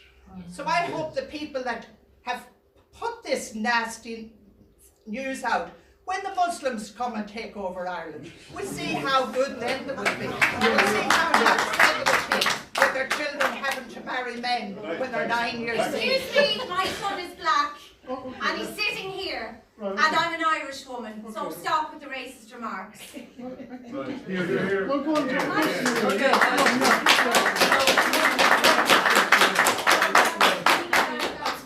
Okay, we'll have That's the country one speaker, please. Could the lady standing, just one speaker, please. Brian, I'd like to thank you for coming here, and you clearly believe your research. And I'm not here to start a row with you because you're entitled to your opinions. Yeah. And you seem like a fairly articulate person, that you're well able to be challenged. So I don't expect when I'm speaking to be challenged by anybody in the room. I'm sure you're well able to stand up for yourself. Right. My name's Alison O'Reilly and I'm a journalist, and I would have written the story with Catherine. I'm an adoptive mother. That's my son there, he's black. So I take great exception to racist remarks being made by Irish people. She didn't say black. Anyway, He said he's Muslim. Excuse me, will you let the lady speak? Yeah. Just because it tends to control That's your okay. children. Yeah, one speaker at a time, Yeah, please. I'm not afraid of him anyway with their arms up. Please. Go Please. on, You yeah. understand Can, that? can we let this lady speak, Now, please? sorry for intruding there. I You're think I told have to to have speak. respect, you know what I mean? Yeah. You're a gentleman friend over there. Yes, and please. please, No comments, Yeah. please. No comments. Carry on. Yeah, go on. I'm sure you're well able to stand up for yourself, Brian. So Yeah, we yeah. can speak to each other if you don't mind. Right, yeah. Just to point out a couple of things that you said. Yeah. You said you don't have exact numbers of the people who, the National Register and the mortality, that you were just going on a rough guess of the people who died in June versus the National Register. Is that right? Yeah. It's just an approximation. Yeah, but it's not very likely to be far out though. You see, what happens is they... But you said it's an approximation, you don't have the figures. No, not the exact figures, no. Okay, I just wanted to make that point, just to clarify that. Yeah. The second thing you said were people in the homes themselves were signing the certificates. Yeah, that's right. Yeah, the people in the homes who were signing the certificates were former residents. Dinah Rabbit was a former resident of the home. I wouldn't have expected her to be educated. Oh, She had no medical experience. Yeah. And probably no proper life skills because she spent her whole life in the home. You know, I would question who was signing those certificates. Well, I think it could be a little bit disparaging to people who work in the home. I mean, you know, I think they were educated. The people who were in the home, they also She were had no educated. medical experience. I don't know what medical is, but I wouldn't be absolutely sure that Well, she there was would no know. medical certification for any of these children, is my point. Would you agree with that? What do you mean by no medical? Well, I mean, she wasn't a medical expert to be signing death certificates. Yeah, but Which obviously... would have been wrong. Yeah, but obviously there were also nurses attached to the home and a doctor. That's fine, but they weren't signing the death certificates. Dinah Rabbit was. Well, I'm sure it was under their supervision. And also, by the way, there were inquests, or at least investigations, on deaths in the home as well. It wasn't always just the people in the home. There were people outside that examined deaths in the home. But you accept that there's been no inquests and no medical certification around the deaths of these children? No. That's my point. Would you accept that much at least? As far as I know, it's a legal requirement to have medical certification. And I'm sure that they met that requirement. No, it's absolutely a legal requirement. Yeah. They didn't have any medical certification Well, for these children. I expected they did, you see. But as I say, they had a Right, doctor in the there's home. absolutely no medical certification for any of the dead children. That's a fact. That's not true. Well, who has one? That's not true. I have The all way the it works death is, certificates. the way it works is Okay, that a person we'll let this is work- gentleman, we'll let everyone speak, just let this gentleman speak. the way it works on the death Excuse me, certificate. Alison is Oh, are finished you speaking. not finished? I'm just I raising just- a I question. clarified Sorry, later I after don't you want to Yeah, be okay, wrong. go on, keep going. But that's Clarified. Yeah. And if I'm wrong, I accept I'm wrong, no problem. You also said that there was testimony there that they were fed well. Yeah. There's also a huge amount of testimony that a lot of these children were malnourished and weren't fed well at all. Yeah. A lot of survivors themselves would have said that. Yeah. But of course, in your other point, you were saying that the survivors don't have much life skills, they don't have much about going on in the home, but now you say that, like, you know, the survivors themselves are Well, I'm in sure a they position hope to they know weren't about fed diets. well, Brian, because it would have impacted the rest of their lives. Yeah, it did. You don't need to be educated to know that you weren't eating well. is my point. Actually, you see, you do, because you need to match the diet that you're getting there according to what other people are getting at the same time. I mean, 1950s, 40s Ireland, they weren't fed all that well outside. So if you were in the home and you say you only got spuds and porridge, you weren't getting more than that outside. It was a known fact that these nuns were self-sufficient and growing their own vegetables. You know, I've read that all the time. That's completely nonsense. And I've read that countless people say that. You look at that site, all right, the entire site, I think, is about 7 acres, right? And most of it's taken up with buildings, paths, you know, graveyards, whatever. How the heck did that gives you a maximum of something like 2 acres? Sorry, I just have to say something, okay? If you listen to Julie, sorry, I just Just let Brian finish first, and then we'll go back to you. Yeah. So you've got 7 acres on the site, right? You've got buildings, you've got sheds, you've got pathways, roads, and you've got a graveyard, etc. That gives you maybe 2 acres on that whole site. Now you've got 400 children at times, and you've got all the mothers and the nuns or whatever. You can't feed 400 children on 2 acres, no matter what you plant, nor anything remotely similar to that. So to say it's self-sufficient this land is rubbish, and anybody knows that about land. I accept that. However, these were children in the care of the state who were receiving in today's money €110. And the state employed the nuns, asked the nuns to mind these children. So they have to have some responsibility. But I know certainly in my own writings, I have not attacked all the nuns and charged them with the one brush. I have friends who are priests and nuns. How can you say that they're all the same? It's like saying all journalists are bad. You can't say that. You can't tar everyone with the one brush. They were children in the care of the state, and I would have a real issue with foster care. Even today, I'm a foster parent. I would have a real issue with the foster care system today because of the way children are being treated today in foster care system as they were back then. But they were receiving a government payment, which was quite a lot of money in a country that would have been extremely poor at the time. The other point you made was that the mothers were allowed to take the babies home after a year. Yeah, that's right. What evidence do you have of that? There's a lot of evidence for that. That's all. Brian, these were women that were being named and shamed on the pulpit. The laws of the land at the time were totally against children being born outside of marriage. These women, a lot of them had no option but to leave their children there. But certainly, I don't know any women who were able to take their children home. Well, I'm sorry, but I do. Absolutely, and I accept that there absolutely were people that took their children home, but the majority of children were taken off. Oh, okay, so to clarify, do you remember that journal I talked about? That's the Department of Local Government. They remember the annual journal that comes out. They list there the children's home, or they list those children born, or those that left and those that stayed. It's about half and half. The mothers would take about half of them out. So I'm telling you wrong about that. No, I know a lot of mothers, and I'm speaking on behalf of the mothers who had their children taken off them. The other point is, Brian, you mentioned Julia Devaney. Julia Devaney grew up in that home. I mean, she spent her whole life there, so it'd be fair to say that she was institutionalised, and that was her perception. Not institutionalised, how dare you? I'm sick and tired of people talking about her, but if they knew, they didn't know her. I didn't know her. How dare you say she's institutionalised? Where did you get that idea? She was in a home all her life. Listen to me. She didn't leave until she got married. That's like saying that you went forging in your day. And when you come out, you're institutionalised. She wasn't institutionalised. How dare you? Julia Devaney has a right to her perception, and that was her perception. That was your perception of her. I also heard that she said the place was a miserable place. Of course it was. No, she said that. I actually think you might. And there was a lot of crying in the place. Oh, there probably was. And it was miserable.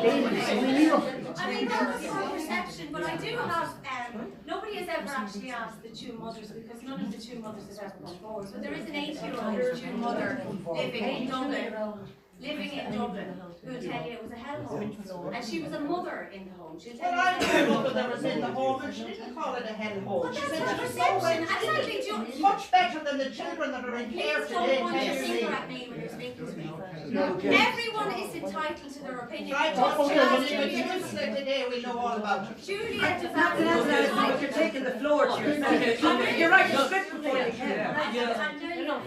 My final point is, Julia Devaney was entitled to her perception, but she did say about the whole will you shut up and have a bit of manners of what we were you reared. Okay.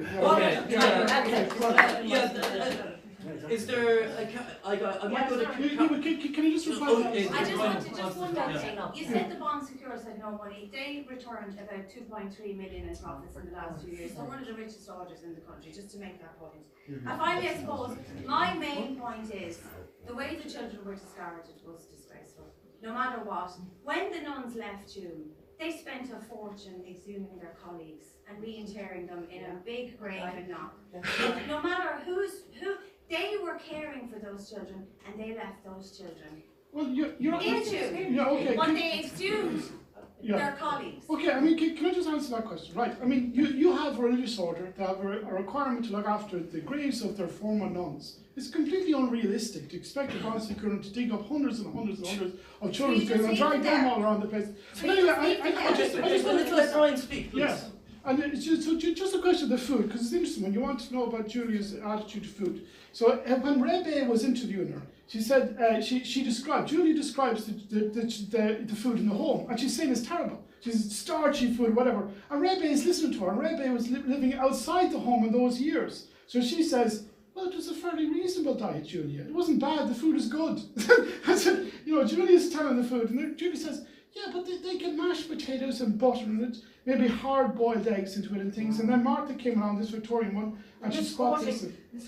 We had them I was blown up with the wrong food, the way Rebbe. And Rebbe says, and then she said, I wouldn't say the food is wrong, Julia, or bad or anything. It might have been monotonous. So Julia says, monotonous, yes.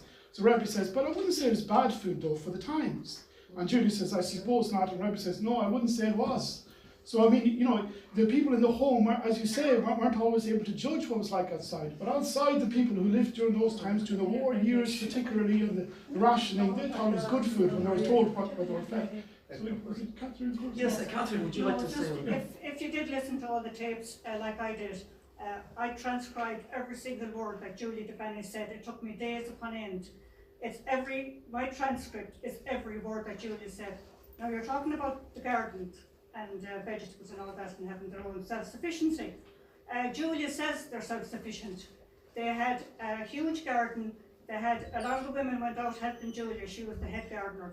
They had a huge plot. They had huge plots. Now, the 7 acres was not full with buildings. If you look at your 7 acres again there, if you had the outline of the home, you had there's quite a lot. There's quite a lot of areas. There's quite a lot of ground. And if you listen to Julia, you will realise she names out all the vegetables, and she was in care of everything, that every vegetable under the sun.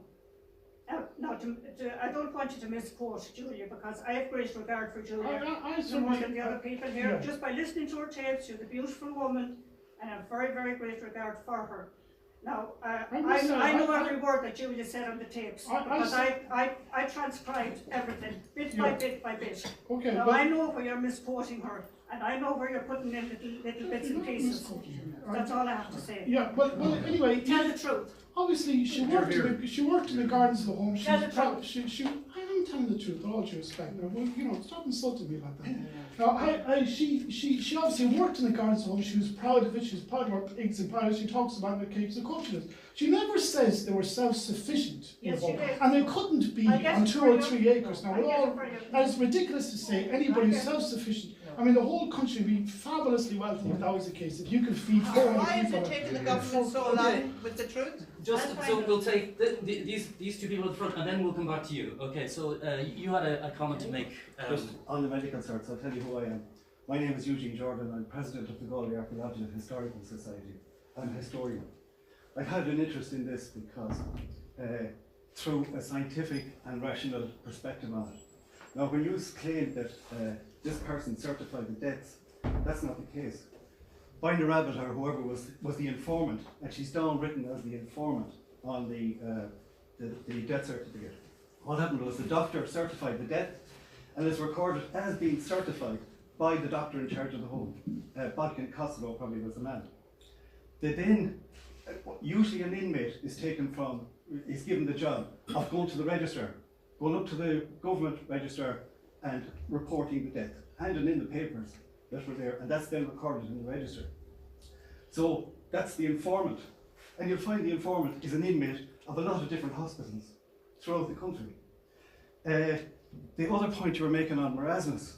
Marasmus has been taken as this starvation, as evidence of starvation, and everybody has ran with it. There are 10 cases where it was the primary cause of death in Tuam, 14 in total. That's less than 2% of all the deaths. Now, if the nuns were starving people, they'd be starving a lot more than just 2%. It's as simple as that.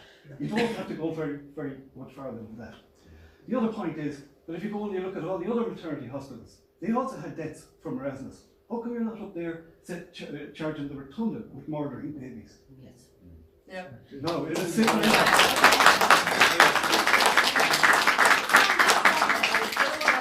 There was a Dr. Irene Creedon in Coffin going up to the registrar and illegally registering children for years, right up until the 80s. So Have you evidence of that in Tuam? I mean, you know, Well, I exposed her as well. I'm talking about that, sir, so I don't know about Well, I that. excused the doctor and I exposed her. Well, I'm just saying that you don't know about the registration process, or you're misleading people on the death registration process. You're saying that buying a rabbit certified the death. That's not the case. The doctor certified.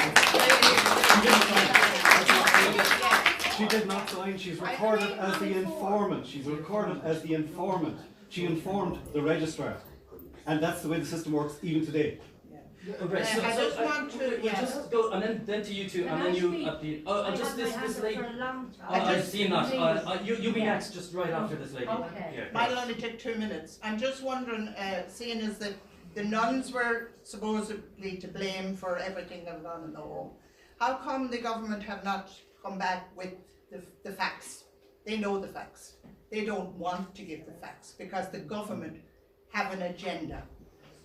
And until we realise the government have an agenda, we continue condemning the nuns and the Catholic Church. What's the agenda? Well, we'll go to Brian first, and then we'll go back to this lady, and then yourself. Well, it's a good question, Is it Brian. the Alive magazine agenda? Well, you know, on Twitter, obviously this controversy goes on forever on Twitter, and they sometimes throw up interesting documents that I try to look up. But one of them, it comes from the Magdalene report.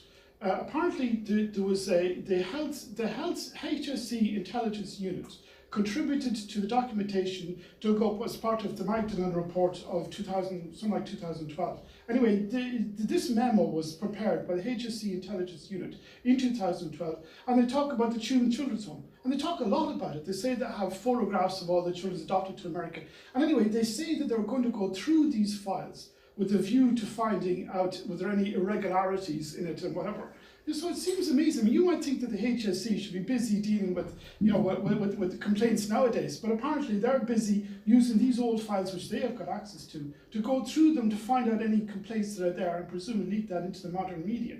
Now, I don't know why they have such an agenda, but you can speculate on Why that. is there no inquiry into people falling off trolleys in hospitals this minute time? Yeah. There's no inquiry there, is there? Yeah. So this lady, yes, would you like to say a word? Hi, I'm proud to be here. Well, there you are. And you know who I am? No. I'm one of the survivors. Well, there you are. You know, one of the mothers. Yeah. That's who I am. Yeah. You know, who was treated.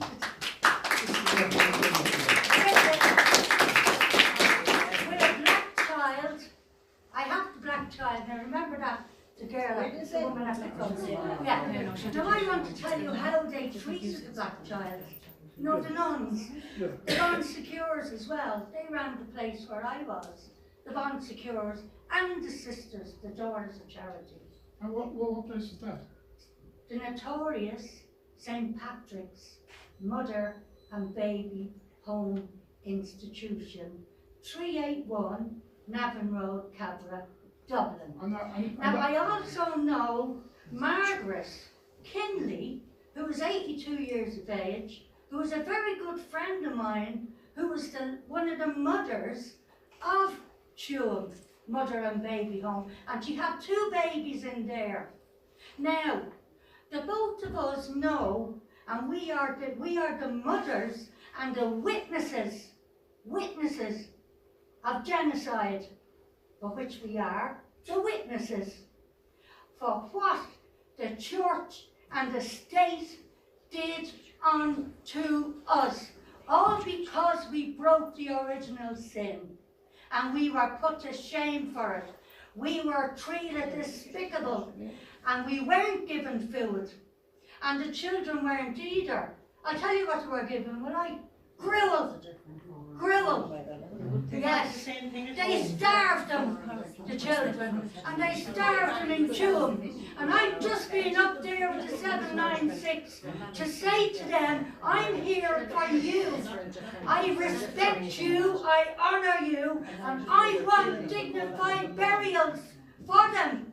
And I will fight, and others with me, activists. Will we win? Because we know the truth. And the government and the church want to keep putting us down and blocking us, but they won't block me. And the priest interfered with me in the chapel because he wasn't happy enough with the Christmas money. Yes, yes. I'm speaking the truth. Now, so you find it funny, do you? Yeah. I want to ask you a question. Are you a survivor? You, yourself. If you know so much about it, you must be a survivor to be able to tell me the facts of things. The facts. But you see, the differences of me and you is, you're not a survivor. I am the living survivor, the witness. One of the witnesses of what was done to the babies, to the children. And I saw them being horrifically cruel. Excuse me. Why are you laughing at this woman? How dare you? And don't laugh at me either. I'm here. I'm so bitter over you lot. And you go into the chapel, and you go up and you kneel down in front of the altar. Well, let me tell you, Jesus forgave Mary Magdalene, but you lot didn't. You're just you and your relations before you. Excuse me. Your relations. I am speaking. You people told the these people church to shut kept me up down, but they're not keeping me down anymore. And the state. Now I am speaking. I was shut up for years. I'm locked up, but I'm not locked up anymore.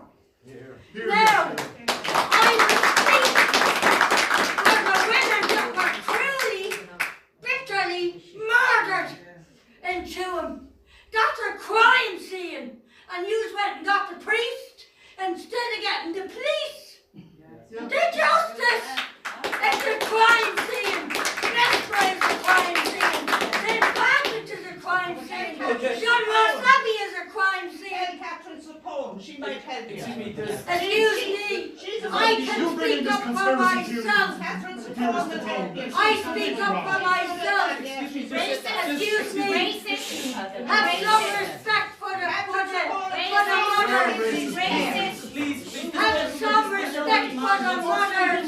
You just keep running me down the way the church did. When our grandchildren are married to black men, I guarantee you, I'm delighted to be alive to tell the truth. Please let this gentleman speak. Excuse me, I'm still speaking. I haven't finished. If you don't mind, you did interrupt me earlier. You intervened earlier, so I still have my minutes left. Other people You don't mind. People in this room who wish to speak. Yeah, I'm speaking. I am a survivor, and I'm entitled. I'm a survivor, and it's in my right to speak. I'm speaking out to all these people here. I'm speaking to these people. Let them know what went on behind the walls of the notorious mother and baby homes.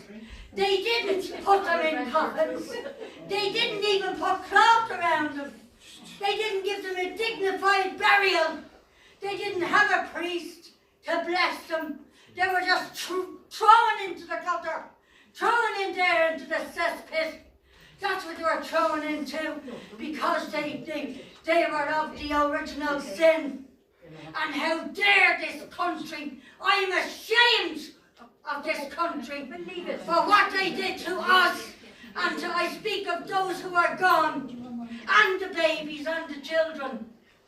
And I am in disgust with everybody here. How dare you? You're all on about your value in your houses, just in case it might get in your way. Because there's 769 children and babies okay, look, all right, we've heard you, okay? Can we Excuse me, hold on a minute, not finished. I want an apology. With all due respect, I'd like if you were here first, okay? We'd all like that. I want an apology. Other people not want one to of the speak, but fronts. come on, this man here, let him speak. No, I won't. Sir, I won't. Don't tell me either. Come on, you speak now. And I stand up for all the mothers from the mother and baby homes. Now I'm finished. All right, that's good. Yeah, all right.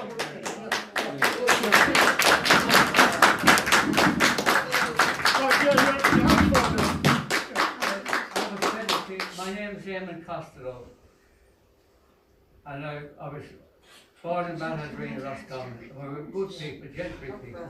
And my mother died suddenly, and I was only 2 years old, and my younger brother was 2 months old, and my other brother was 4, and there was 4 girls, and they were a bit older than me. Now, when mother died, about 3 weeks, Mrs. Flannery's Hotel in Galway was a good friend of my mother, and she told me all the story, and this is what she told me. She said, your mother died, she was taking a bucket of slops to the pigs, because there was 2 things that a lady in a country place had to do, feed the hens and feed the pigs. Yeah. And she was taking a bucket of slops to feed the pigs, and she collapsed in the graveyard, out in the paddock. And she died there and then. And she said she pointed to the cathedral, and Paula came out, and there was other people that was there. And of course, the doctor was sent for, and the police. And the doctor came, Dr. Hamilton, and he examined her, and she said she was dead. And that was it. And then what she told me was that she and about 4 other people started looking after us because my mother died. And she said, your father used to go out at about 12 o'clock, to go down to the grave where my mother was buried. And he was doing that for about 3 or 4 weeks. But this time he didn't come back. And when they found him on top of my mother's grave, the police, the doctor was sent for, Dr. Hamilton, the very word she said, and certified him that he'd have to go away. And he was taken to a mental hospital in Ballinasloe in 1935, and he never came out of it. And I never seen my mother or father. And then we were left with 9 children, 4 girls, 5 lads. And my oldest brother was 17, and he was able to ride the horses. So now left us all, and Mrs. Flannery and 3 or 4 other people, neighbours, were in helping out. So now we lost our mother and father. I was only 2 years old. So after found out all this afterwards, then they had to go to court over it, and myself, Noel was 2 months old, I was 2 years, and Brenda was 4, and we had to be sent to the Sister of Charity in Kilkenny, same nuns.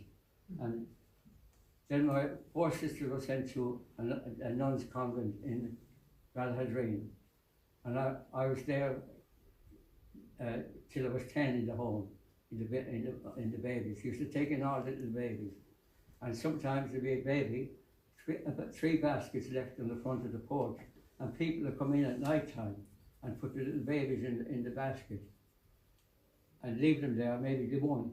And we used to all hear the nuns praying before they went to bed, and they'd go down to see if some baby was left. And sometimes all it'd be on it is the mother's name, and say Kerry or Cork or some county like that, and that's all that they knew. So we were there till we were 10 and then transferred to the industrial school till we were 16.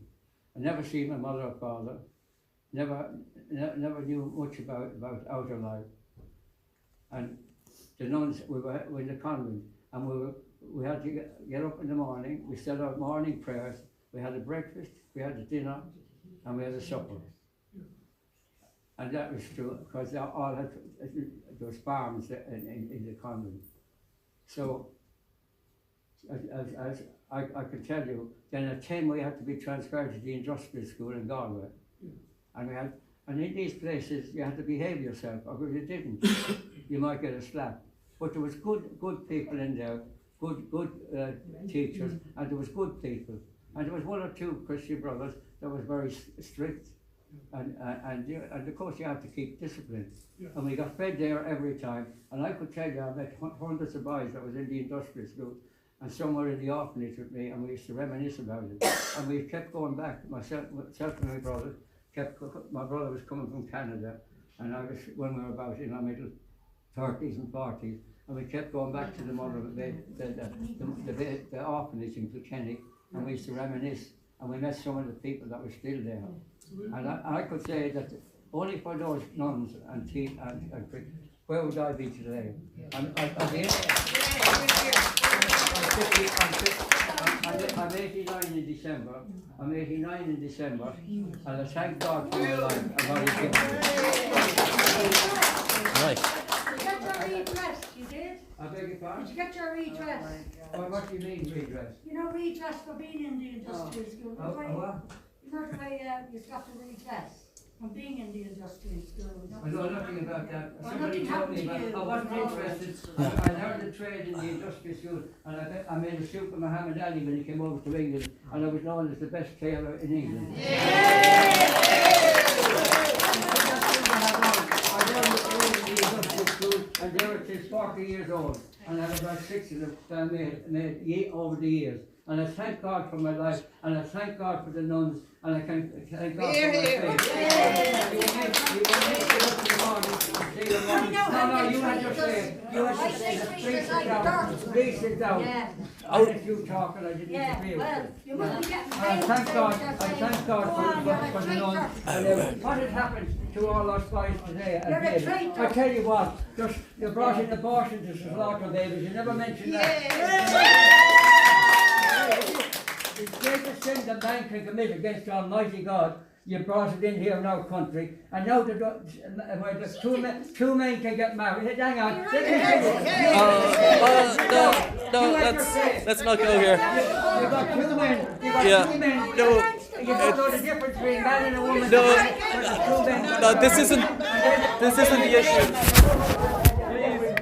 Please. Turn your back on Almighty God. And that's why you're trouble. What, you didn't say anything about all the babies that you took in hotels and they can't even see their life. Please. What about that? I think somebody wind it down a bit. We're going to wind it up a bit. Yeah, we will. Grant, that's great. Thank you very much. Very much.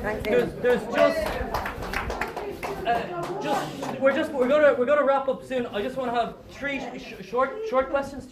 3 short questions, and then we'll have a closing word. So this lady here, please.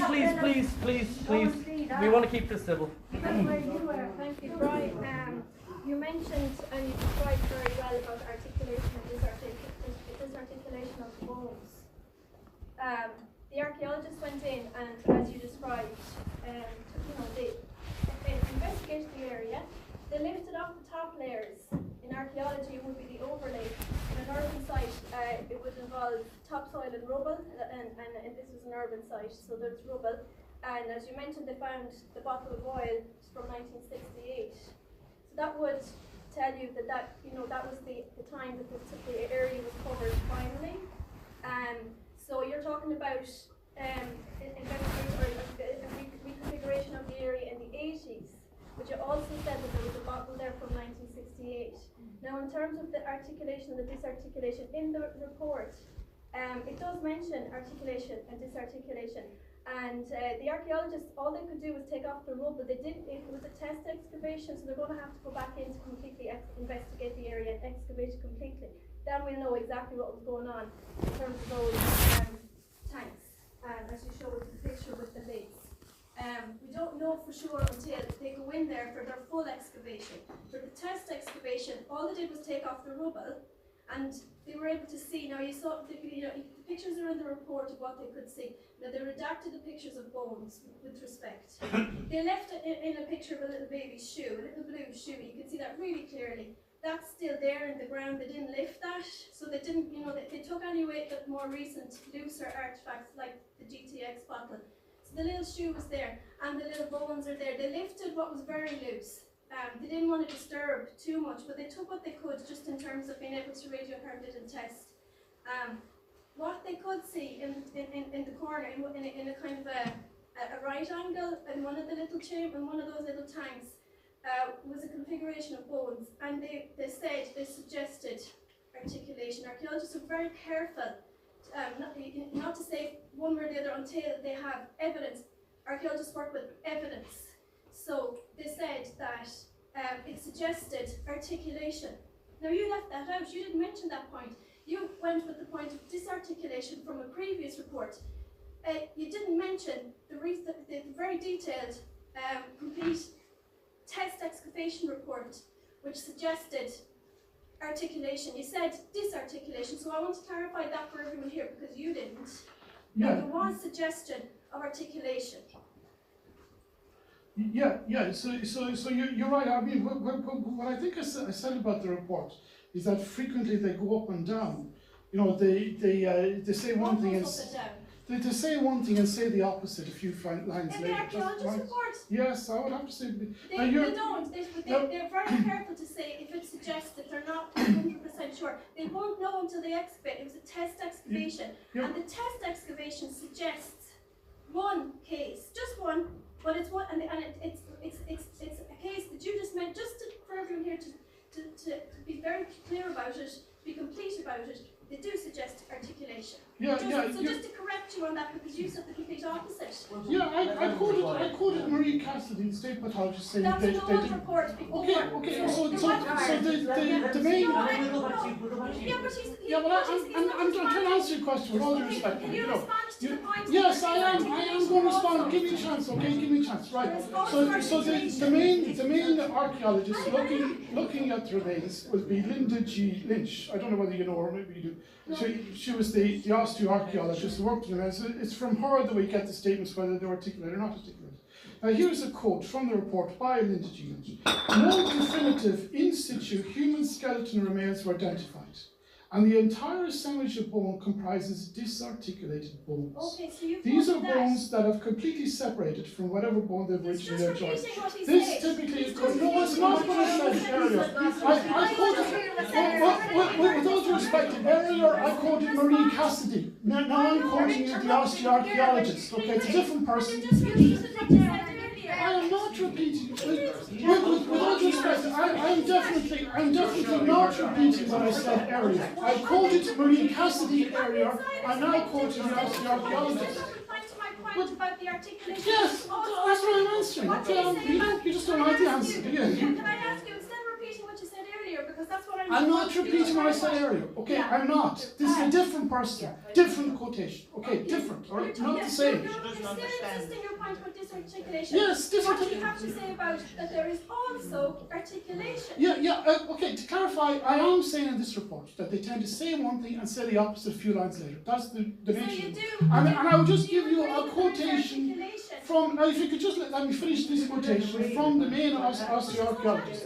And it wasn't what I quoted earlier, but it's also in the report. No definitive in situ human skeleton remains were identified, and the entire assemblage of bones comprises disarticulated. These are bones that have completely separated from whatever bone they may have originally joined. This typically occurs when after burial deposition the remains of individual are disturbed, for example through later burials in the case of cemetery, inadvertently by redevelopment of a burial site, or by animal activity or through context-driven tough changes. But it is true to say, if you read down the report, they try to claim articulation in some particular bones or whatever. But in my opinion, if you read down to it, they overreach themselves on that. Okay, thank you. You also have another question.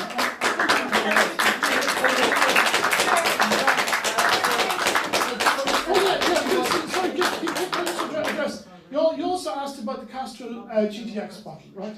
Now you said that they did topsoil over the site, and therefore that was in the topsoil or whatever. I think. No, that's not what I said. To clarify. Into an urban site. Remove the overlay. Yeah, overlay. Okay. The Castrol. Okay. To clarify that. To clarify, you've got this structure right at the top of the building. You've got this structure, and it has all these lids on it, right? And that's the sealed place where they have the human remains. Now, in the middle of the human remains, they found the Castrol GTX bottle. Now, the topsoil, etc., are obviously on the top over this particular ossuary. But it's inside the actual ossuary, in the hole, was where they found the Castrol. Yeah, I call it nursery because there's bones in it. That's what you call a structure built to contain bones. But that's your opinion. That won't be proven until it's an excavation. I think it's very disingenuous of you to keep using that word to mislead the people in this room that it was a nursery, because we don't know that until the archaeologists do a complete excavation. So I think it's a little bit misleading of you for the people in this room to keep calling it a nursery, because that's your opinion. Okay, and I think it would be fairer to the people who were buried there to call it more a burial ground. Okay. Yeah, but obviously the burial ground is the whole area, but this particular structure, I think, was clearly designed to contain bones. In your opinion, it was clearly Yeah, designed. look, In it's your my opinion. opinion, this is my opinion, right? I'm talking here, I'm going to be anyone else's opinion. It's mine. May I just ask? We're not stupid, we know what you mean. May I just ask? I would just like in Mrs. Corliss's opinion, would you call it nursery? Are you talking to me? Yeah, would you consider? Absolutely not. Absolutely No, not. you wouldn't. Okay. You should have asked me that question. Well, we will call it, we would understand what you mean, like, because we've got a bit of intelligence. They said it wasn't a purpose-built burial chamber. The Commission of Inquiry have already stated that in the 5th interim report that came out last April. They said it was not purpose-built for burials. That is in the 5th interim report from the Commission of Inquiry that was set up to do research, to look into the mother and baby homes, okay? You don't want to hear that. One point on that, and I'm not an expert, and I'm from outside Sewage, and one thing I would say that it is an interim report, and all the reports are interim, and they're, just let me finish. Sure, pardon me, sorry. They're couched in the language of most probable, or most likely, the language of probability. They have not made definitive. None of us in this room, either you or anybody else, can as yet claim definitive knowledge. So we have to hold back, not be so highly emotive, and allow the facts to speak. Now the facts are not fully defined. We await the final report, but as yet it's the language of probability. So no one here can say definitively, but we are allowed to debate, and we should all be allowed to debate. Absolutely. Okay. Thank you very much. And so we just got two hopefully quick contributions. Through the chair, I would like to concur with the points expressed by this gentleman here. Okay. Now, 25 years ago, it's just an aside, and it's a comment. We're from this era. We haven't lived through these times. This lady behind has had her own experience as a child of that. But 25 years ago, while I was nursing our second child, I had to lie down with back injury. And I read a tome of that page. It was called The Greatest Story Never Told. And it was about the discovery of penicillin and the trials and the hardships of the scientists who discovered penicillin. And the people who died needlessly from TB and preventable childhood illnesses that we take all these vaccines for granted nowadays. My father is an octogenarian and he grew up in this area on a farm. And he told us many, many times, he said, Catherine, the 30s were very hard times, really hard. Now they only had they lived in a 40-acre farm, they only had 2 cows, and it was seven lads. And his brother died from gastroenteritis as a 2-year-old, which is very easily prevented. Now they weren't short of food, because of lack of knowledge at the time. Yes. You didn't know about medical research and that. Yes. That child, if he got 7 up to date and salt, he'd be alive. Yes. But his mother always said, or a neighbour said to his mother, well, that child was never right. He died from gastroenteritis, but there was something about the child. He wasn't never right from the time he was born. The neighbours noticed it. But Daddy said, and it was in every parish, women had miscarriages like a dose. They laughed because they were on the farm, they were living heavy pots, big skillet pots, light little women, and they often miscarried, lifting these pots onto open fires. He said his mother had several miscarriages. His granny was the local midwife, and he said women died having babies. It's like that throughout the world. That's right, it's correct. The babies, there was a list beside it, it was called a fort, and every parish had one. And these miscarried babies were wrapped in a very piece of colour because they were very poor. Now 3 years ago, my father and I went to purchase a grave for my mother. And the local priest is a historian. And he told, would you believe, he said, there was no headstones in Ireland, he said, until about 1860. And if you were really well off. But only in the 1930s could people in Ireland afford a headstone. So my father would concur but they had so little, and the 30s were very hungry times economically. There was an economic war going on. People in the towns and on farms you perceived people had plenty of food, but they didn't. They had no money, and their babies were wrapped as reverently as they could, and they'd get a holy water, and they buried in this abyss. And tons of little remains, miscarriages, buried without ceremonies because the people had no money. So that's my perspective on the whole story. See, we didn't live in those times, and the lady who lived in a home, she's telling her story, and I don't doubt it. I'm telling facts. That's right, I don't doubt her. And this gentleman lived in the home, and he's telling his story. So everybody has their story. Some good stories are good, and some are bad, but you have to be balanced in all these things, that this gentleman said here. Just on the point of money, on the point of money and everybody was poor, in 1938, the nuns were receiving from the state a headage payment of £1.62 per child per week. That translates, I put it through a currency translator, you know, you adjust for inflation, that translates as €110 a week per child. That was at a time when the infant mortality rate in the Tuam home was 5 times that the rest of the country. So let's have no special pleading for the nuns, O'Cone, how poor they were. They were on 110 quid a week per child. They were not. They never told us, the nuns never told us that we're subsidised by the state. We paid money every week. Where did you get that information from? We paid money every week. I'm a survivor, I know the information. Okay, right, we're going to just wrap up this. Just one question left from this gentleman, and then I know. Okay, this gentleman in the blue jacket, please. And to tell that woman up in the front, I did, excuse me, I want to answer your question about Catherine's phone. I did give my evidence, and I gave my truth, to Judge Yvonne Murphy for the Commission of Inquiry. And I told them how the babies were treated, the mothers were treated, and the children, and all about the reject wards. Yeah, all about them. So why should I come back with a report? Do you mind if I speak? Or do you have to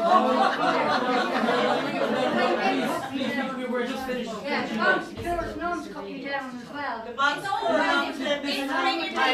good to have a debate, but there is no excuse for racist remarks from that.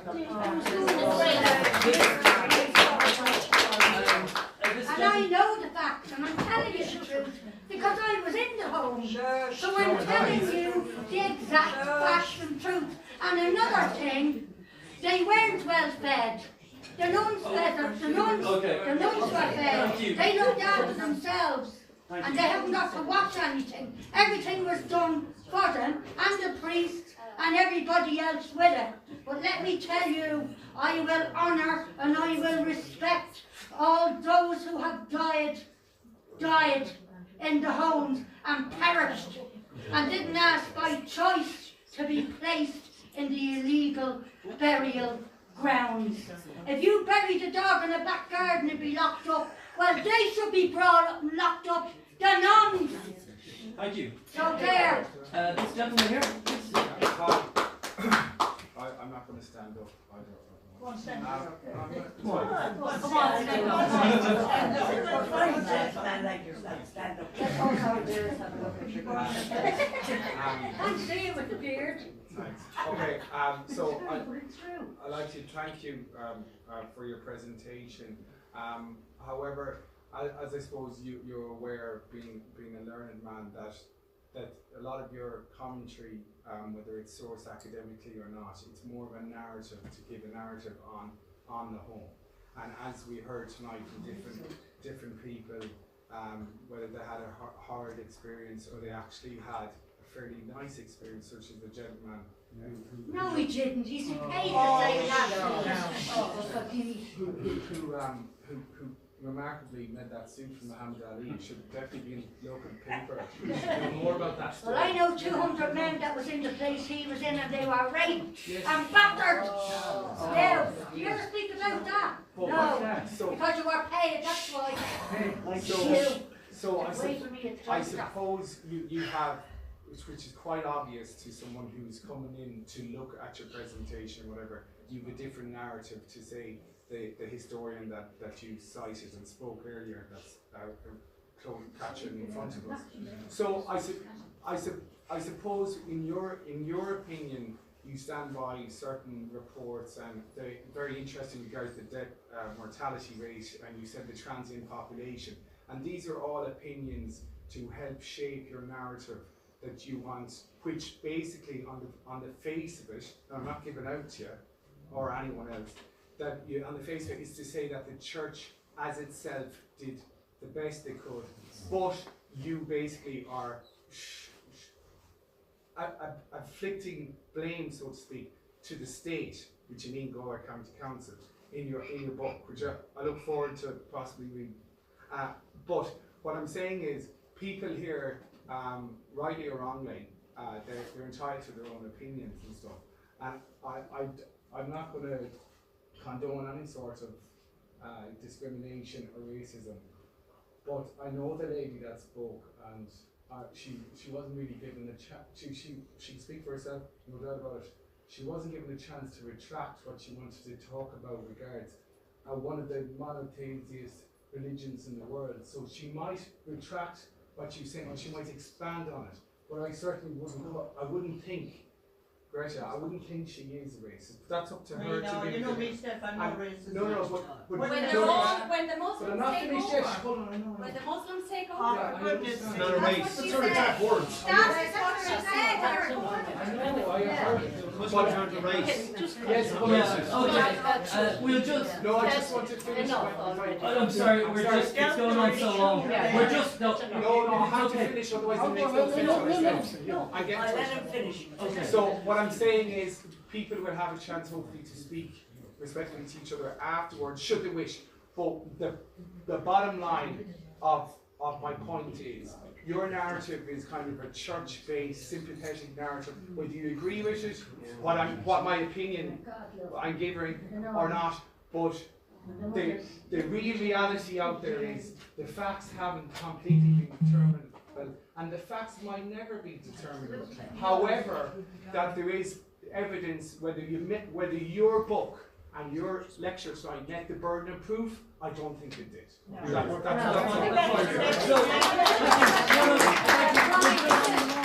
mothers never hit the babies. The mothers didn't abuse the babies. They did not. The nuns We're just did. going to hear from the Galway Archaeological Society president, and then we'll leave it at that. Okay. So. Just all I wanted to say was two things in fact. You stated that archaeology deals only in facts, but then you quoted from the report evidence or facts. You said then suggest. You use the word the evidence suggests. That's a speculative term. So that's a speculation. That was my point. That's not fact. No, that was my point. Okay, that's good. As long as we clarify that. He left that out. The other one was, that was my whole point. the other one was, this gentleman over here said there was 30, no not true, that they were given the equivalent of €115 per week or something like that per child. 110. 110. Do you know how much the British spend on a child in care on this very day? Do you know how much? Please. Do you know how much the British state taxpayer pays per child in care per week to this very day? It's the equivalent of €800.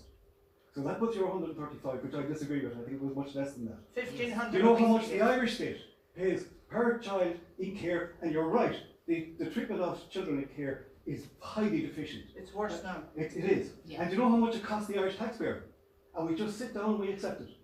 €8,000 per child per week. I don't Those are accept facts. it. I'm foster It's parent, and I have €8,000 challenged per you. child per I week. don't As a accept it. foster parent I'll give you the myself, figures if you want. as a former foster mother myself, The nuns were not poor, is my point. €365 The nuns per were made week of per Jews. child. No, I don't get it. Okay, so So thank you very much. We're just going to have Brian say a few closing words, and then Well, I hope thank he you all. apologises to me, because I want an apology. I'm not apologising. I'm sorry. I I'd like to thank you all for coming. I'd like to thank you all for coming. And I have to say, it's a lot different to the other history lectures that I sometimes give. I do a lot of memory in history. I do a lot of history in the making 16th sure century, that 17th we're going century. to have a collective memory, a collective Yeah. memory What it of shows, what what it went shows on anyway, in what the it shows anyway is that history is important. And I'm from delighted you. about that because I do so much work on it. So, Your no, I like mother. it. Thanks very much. Good to be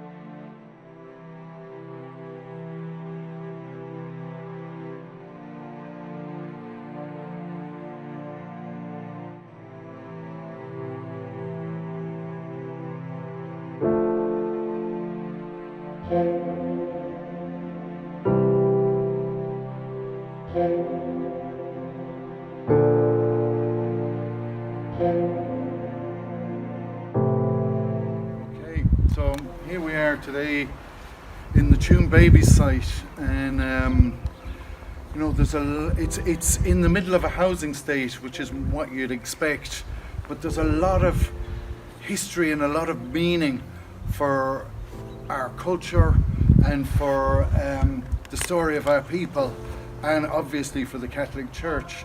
For me, there's also the story of you know, the emotion of the people who walked here one time, the experience of them, because my own mother was born in a mother and baby home. It was Sean Ross Abbey in Tipperary, and you know, I inherit a personal story from my mother, from my grandmother, and from my great aunt who reared my mother.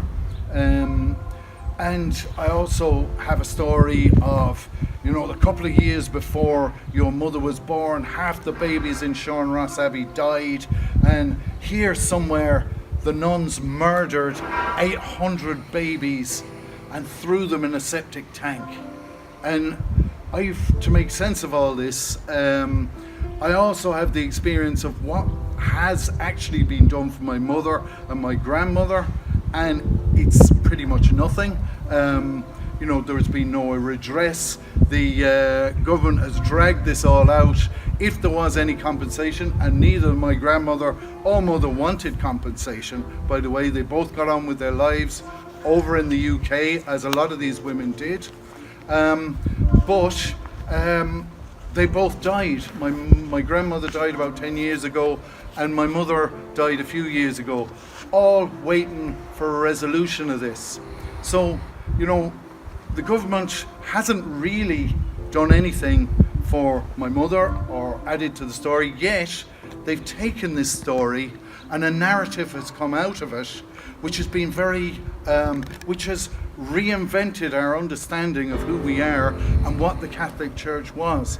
So, you know, it has changed Ireland, and it is very much part of this aspiration for a post-nationalist, post-Christian Ireland. And I'm not completely comfortable with that, because, you know, all the different, the intent of all these different bodies don't match up. You know, I'm not seeing a resolution. I'm not seeing a redemption story. I see women in care today with their young children. I hear the stories from Tusla, and I'm asking myself, how bad was it for them then, and how good is it for mothers and children in care now? So I'm hoping that by talking to Brian Nugent and by talking to Eugene Jordan, who have written books about this very site, who have spent hours and hours researching the truth from documents, from evidence about what actually happened here. So I'm going to talk to them and see, can I find out where this, the meaning of all this story and where it's all going. So that's what I'm hoping for today, and we're going to give them plenty of time to tell this story and to walk around this site, to give everybody involved justice. You know, you can say what you like, but there's a process after that, which is open inquiry and due process. And we want due process for the women, and the babies that were born here. We want due process for the nuns who sacrificed their lives to do this in a very different era, and who are very much the bad ones in this story. Let's look at this and see how things really were. Did they really murder 800 babies and throw them in a sewer here? Let's find out. So Eugene, it's great to meet you at last. You know, I'm well aware of what you've been doing, and you know, we've been corresponding before, but we've never met in person. No. So thanks for being here. I know you want to be here to tell your story, your research, as much as I want to be here to find out what the story is, because I don't actually know. So were 800 babies murdered and thrown in a septic tank here on this site? I would say definitely no. This has been called a Holocaust. This has been called many things: mass murder, mass graves. All sorts of excitable language has been used in regards to this Tuam mother and baby home.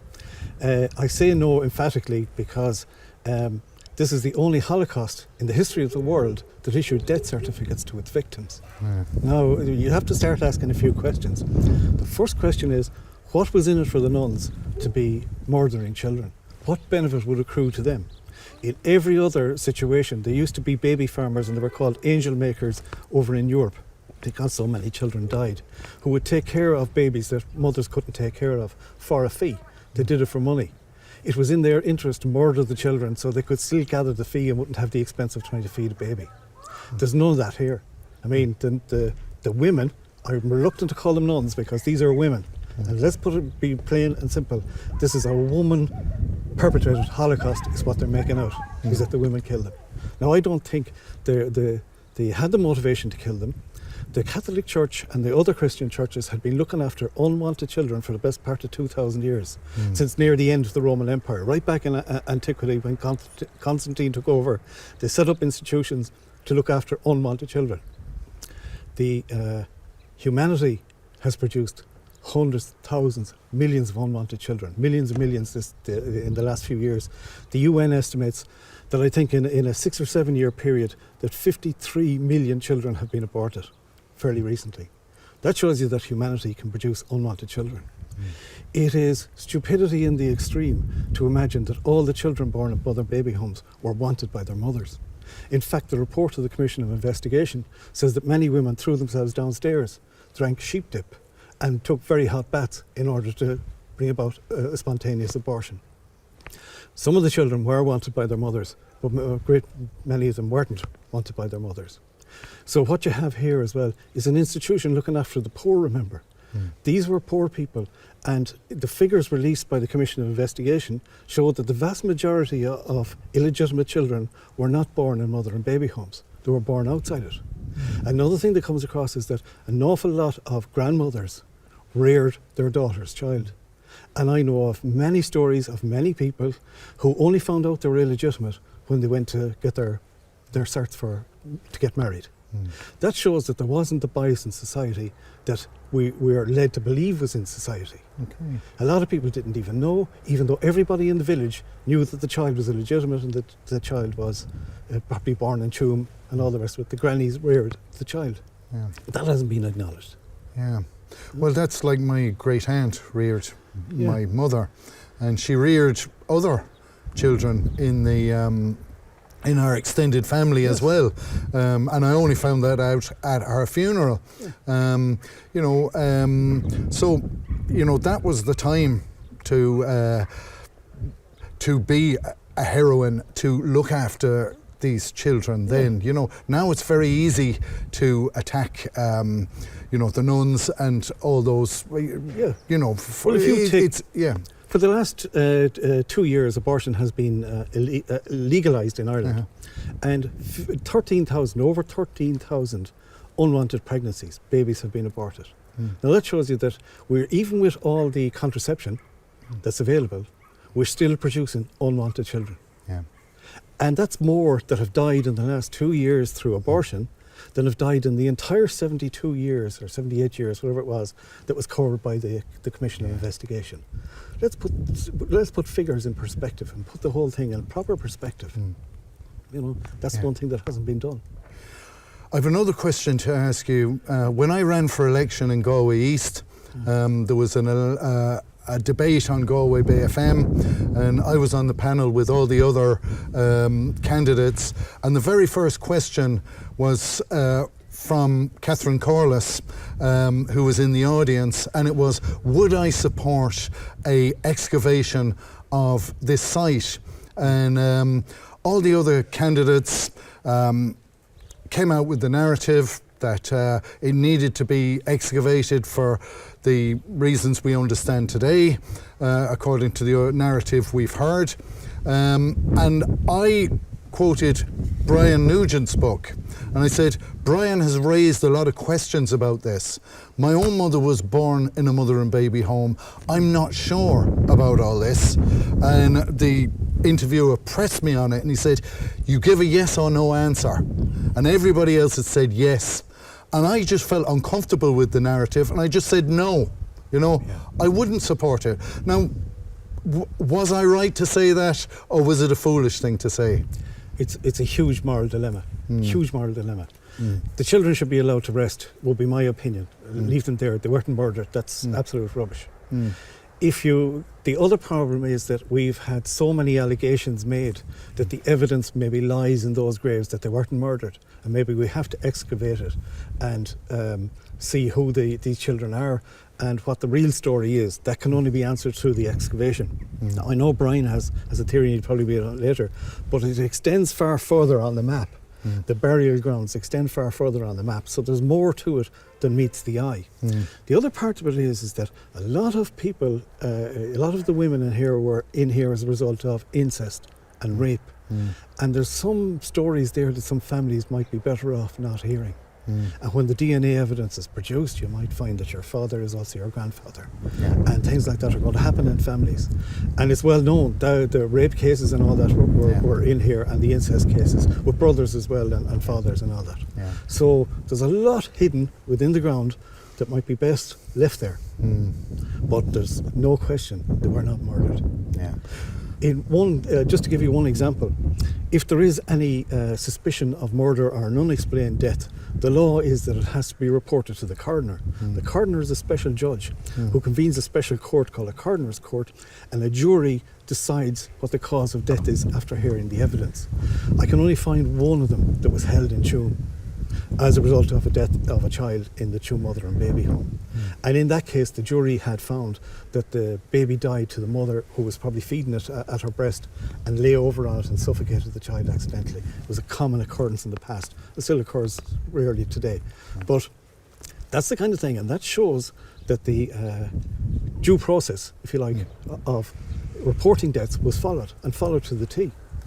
There's been another author, Alison O'Reilly, who claims to be the one who broke the story. And she claimed that Bina Rabbit, whose name appears in a lot of these death certs, was actually certifying the deaths. That's not the case. She's written down as the informant. That's a person who's given all the death certs and goes down and sits in the registrar's office and waits to be called in. And then the registrar takes them and enters the copies of the certs on it. And he also records who happens to be in the office and who brought it in. This was all followed, and followed to the letter of the law. The doctor here, Thomas Bodkin, he was my predecessor as the president of the Galway Archaeological and Historical Society for many years. And he was old, he was getting into his 80s, but that was common at the time for people to work on. There was no retirement, there was no retirement funds. And you have to slight his character and say that he was in on it too, and he must have been murdering the babies, or at least knew it was going on. And the registrar must have been in on it, and then everybody, the police must have been in on it. And like all conspiracy theories, a huge amount of people have to be in on it and say nothing. And that's just rings alarm bells, and should ring alarm bells in many people's minds. You know, that there's something fishy about this story. That's really where we are. I mean, I don't know who my grandfather is on my mother's side. So yes, I have unanswered questions which may be better off not, and certainly my grandmother wasn't forthcoming, and she could have been, you know. And we heard a number of different stories, but that's a personal issue. I'm looking at, even today, I know that's, we often think that, or this whole story is presented to us as a redemption, you know, that we had this terrible event, this dark blackness from children in care and mothers, and today we're in a very different situation, and the life for mothers and babies in care, children in care, is totally transformed. But I'm still seeing today plenty of situations where there are going to be children growing up not knowing what their grandparents' names are either in modern circumstances. And I'm wondering, how bad was it really for the girls back then? And how good is it for women and children in care today? That's another question I'd like to ask. What's your perspective on that? There's one thing, and I should send you some photographs to illustrate this point. The poverty was, what's the right word for it? It was much more severe than today. The poorest people today are rich in comparison. They are fabulously wealthy in comparison to the poverty that once existed here. This is Tuam. The Tuam site was the biggest home of its kind. And by the way, it was never called a mother and baby home. It was called a children's home. Its official title is St. Mary's Children's Home, Tuam. Sometimes just called the children's home. And that tells another story, in that a lot of the children who came in here were legitimate. They weren't illegitimate. But it's called a mother and baby home, designed to mislead people of today. And there's a lot of that going on as well. But the issue of poverty, we have no idea. This was not only the largest, but also in the poorest region of the country. Can you imagine the poverty there was in Connemara and Mayo, the two counties served by this particular home? It was people on the side of the road. Children didn't even have clothes. They were dressed in sacks of flour. Flour used to come in cotton sacks in those days, and they used to reuse them as clothes. The same thing happened in America in the 1930s, and the factory workers started printing the sacks in nice floral prints and all that, so that it would make nice clothes for the children. But they would be given away free so that the poor could make clothes for their children. A lot of people didn't have shoes, you know, and there was no social welfare or anything like that. There were a few social welfare and charities and that. But the poverty was immense. Poverty is associated with high infant mortality the world over. The Newsweek magazine headlined in 2015 that Washington's poorest infants are 10 times more likely to die than the richest. Now, it's in all the academic literature that the poverty has a causal relationship with high infant mortality rates. It's no surprise to find high infant mortality rates, and where they're all associated in one area. There's a hospital effect. You cannot find out, for example, what the mortality rate is for the University Hospital in Galway, or any other hospital. Do you know why?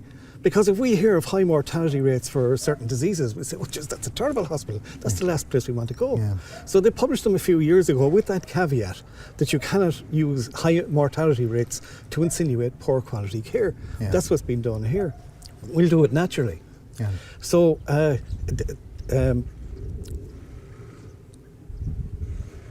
sorry. That's great. No, it's perfect. Yeah, keep going. What I was saying was in poverty. No, that was one thing that was missed by the Commission of Investigation. It was headed by three people: a judge, a barrister, and a historian. They had absolutely no knowledge of medicine or current scientific research into infant mortality. So they missed the main issue here. Is the reason you had a high infant mortality rate here was due to poverty. There is absolutely no question about it, and we can produce hundreds of papers to say that there is a causal relationship between poverty and high infant mortality. Now, you're asking me the question, and I wandered off a little bit there about what it's like today. So what it's like today is we don't have the poverty, first of all. We not only don't have the poverty, we have vast amounts of money to spend on childcare. Vast amounts of money. The cheapest is to give them out to foster parents. You get $325 a week if you take in one of the child in stay care and foster it. $365 if it's over 14 or 12 or 14, something like that. The Irish put them in, they pay they now pay private companies to look after children. That is to take them out and put them in. It's a phenomenal amount of money. It works out at, I have the figures here because I don't trust myself with figures. But boarded out children today are 365 per week is the average cost. Well, you think that's a lot of money, isn't it, just to board out children to somebody? But the overall cost, when you take into account sending them out to private companies, is 58,000 per child per year, 58,000 euros per child per year.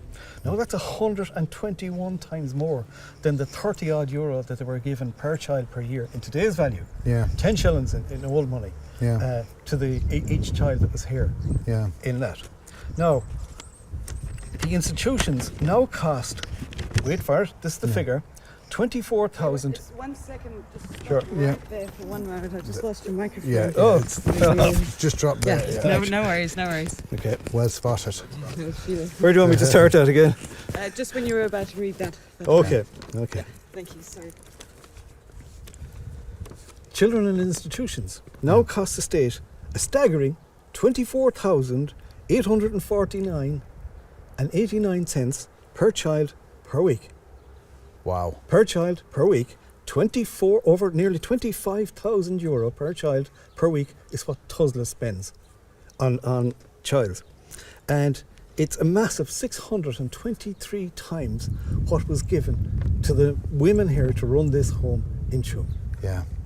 Now, you'd think for that kind of money that we would get a great service and that women and children who are in state care would be getting great treatment for that kind of money, 24,000 a week. Can you imagine what kind of a hotel? Yeah. You know, you'd be in Dubai for that kind of money, and you'd have plenty of money left over as well. Yeah. But according to the Health and Information Quality Authority, Tusla is full of shocking failures and inadequacies. Yeah. Shocking failures and inadequacies for that kind of money. Now it shows you first of all that it's very difficult to look after children in care. Yeah. There's much more to it than that. Yeah. But there's much more incompetence within the system. People creaming off large salaries and doing very little for it in return. Yeah. And the ones who are suffering are the children. Yeah. If you gave that kind of money to the families, they wouldn't be poor anymore. And the chances are they wouldn't have that money. You'd save yourself, the taxpayer would be saved a fortune. You know, and the children will probably be far better off with their families. Well, you're bringing me on to another aspect of this, whereas I was a foster carer for two lads who were in care, and you know, the outcomes for those children were that you know, were very dramatic and very you know, it was an intense experience. One of the children went on to do very well, and he ended up doing a master's degree, and the other left us after a couple of years, and he actually committed suicide, you know.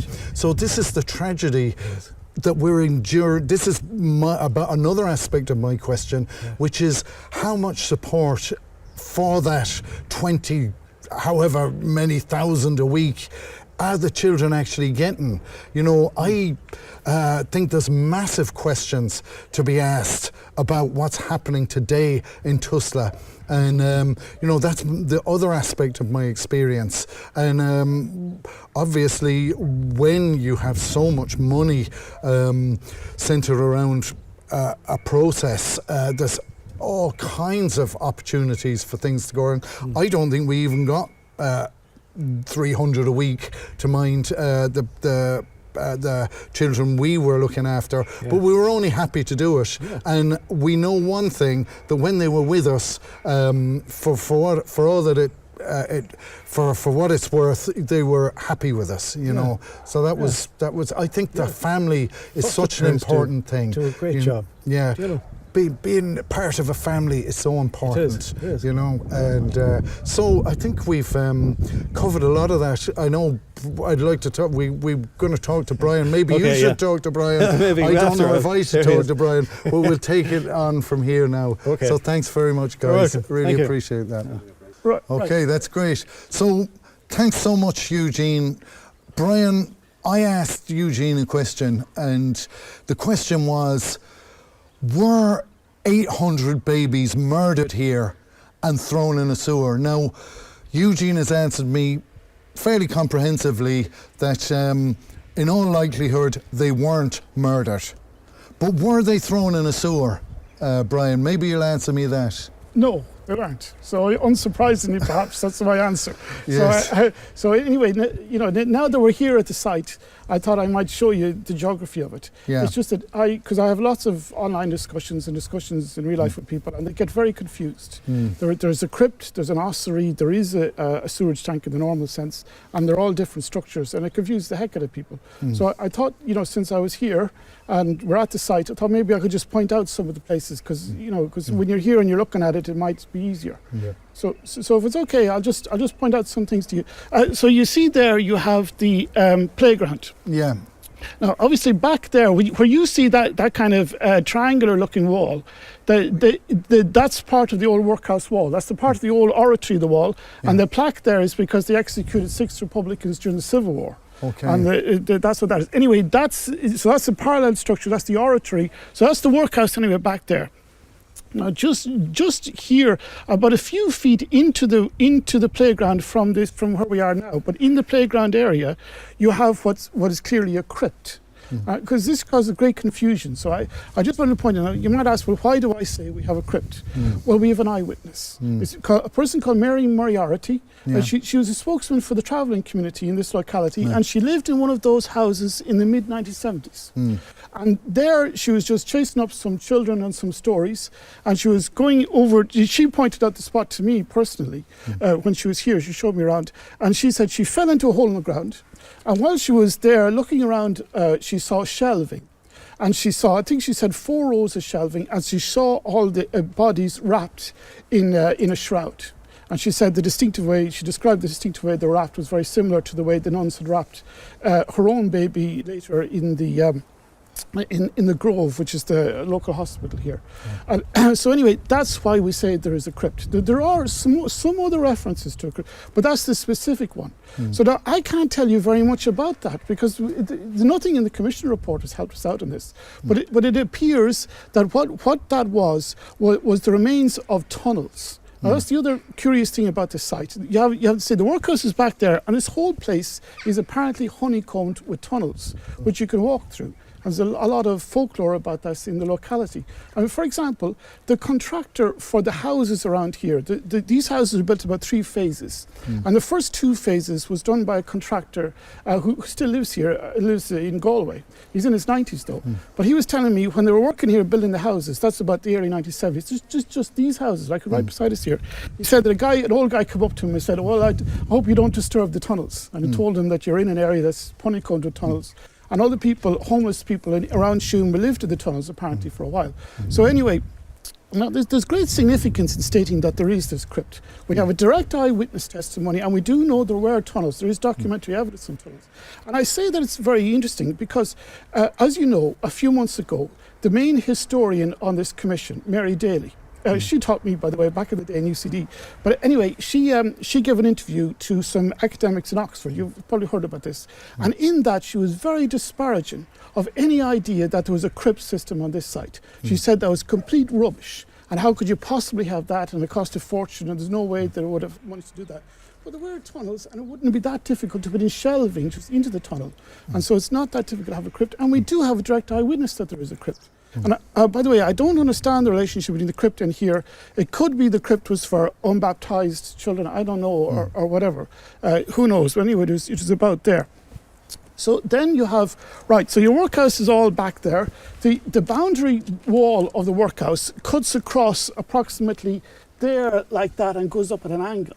So a lot of people don't realise that the boundary wall is cutting across this site. It's not that wall or whatever. And well, when they drew up the report on this, they made that mistake. But it was obvious to me looking at the geography of the walls. You can see that wall coming down here has to join with another wall coming that way. When you look at the geography, it was obvious that it had to dissect the site. But a lot of people made that mistake. Anyway, so you have the walls there, and you also have what's called a sort of a water runoff. Now we're here in the west of Ireland and it rains a lot. And people who do a lot of construction work, they have to worry about rainfall, excess rainfall. And remember, it's a very flat site. So they did build an underground channel for excess rainfall. Now that would have been about a metre square, like that, like that, like that. And it would have come down through about here, almost where you're standing, or from that direction. And it'd be whatever it is, I think 6 feet under the ground, about a metre high, made of cut stone, made original to the workhouse about the 1850s or 60s. And anyway, so just to describe it, originally then, there is no sewage in the workhouse to begin with, because they didn't have enough of a water supply. So what they did was they built, now remember, this site has the walls dissecting like this. But the rules of the workhouse were that you couldn't have what they call a cesspool. You couldn't store manure on the site. So everything down here was not part of the site, and they rented it from the local farmer, a fellow called John Daly. And so they put on his field a square. It's just a simple stone-walled square over ground, maybe about that high, and it goes approximately to here, to there, to there. It's a big area of this, but maybe it's about a third of it. So it's a stone wall that high up the ground, which they also put wattles into. Wattles is the local construction to make it watertight, you see.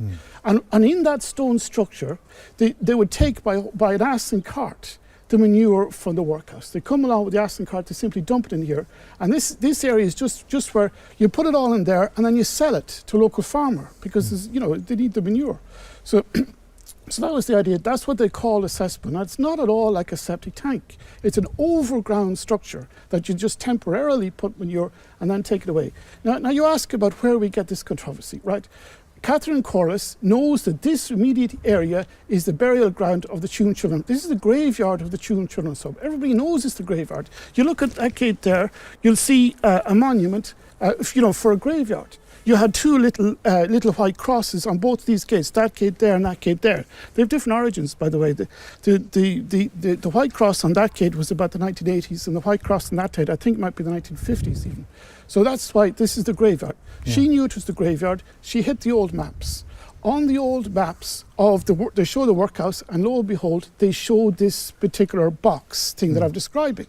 So she says, oh, they dumped them in a septic tank, because this is the graveyard, and this box area is indeed a big area covering this. So that's what the origin of it is. And that's the only origin of it. There's no other evidence remotely coming up. But anyway, so we have these excavations of this site. That's another question I asked Eugene, was during my election campaign, I was asked a question on the Galway Bay candidates debate: should I support the excavation of this site or not? And all the other candidates said yes. I said I'm not sure.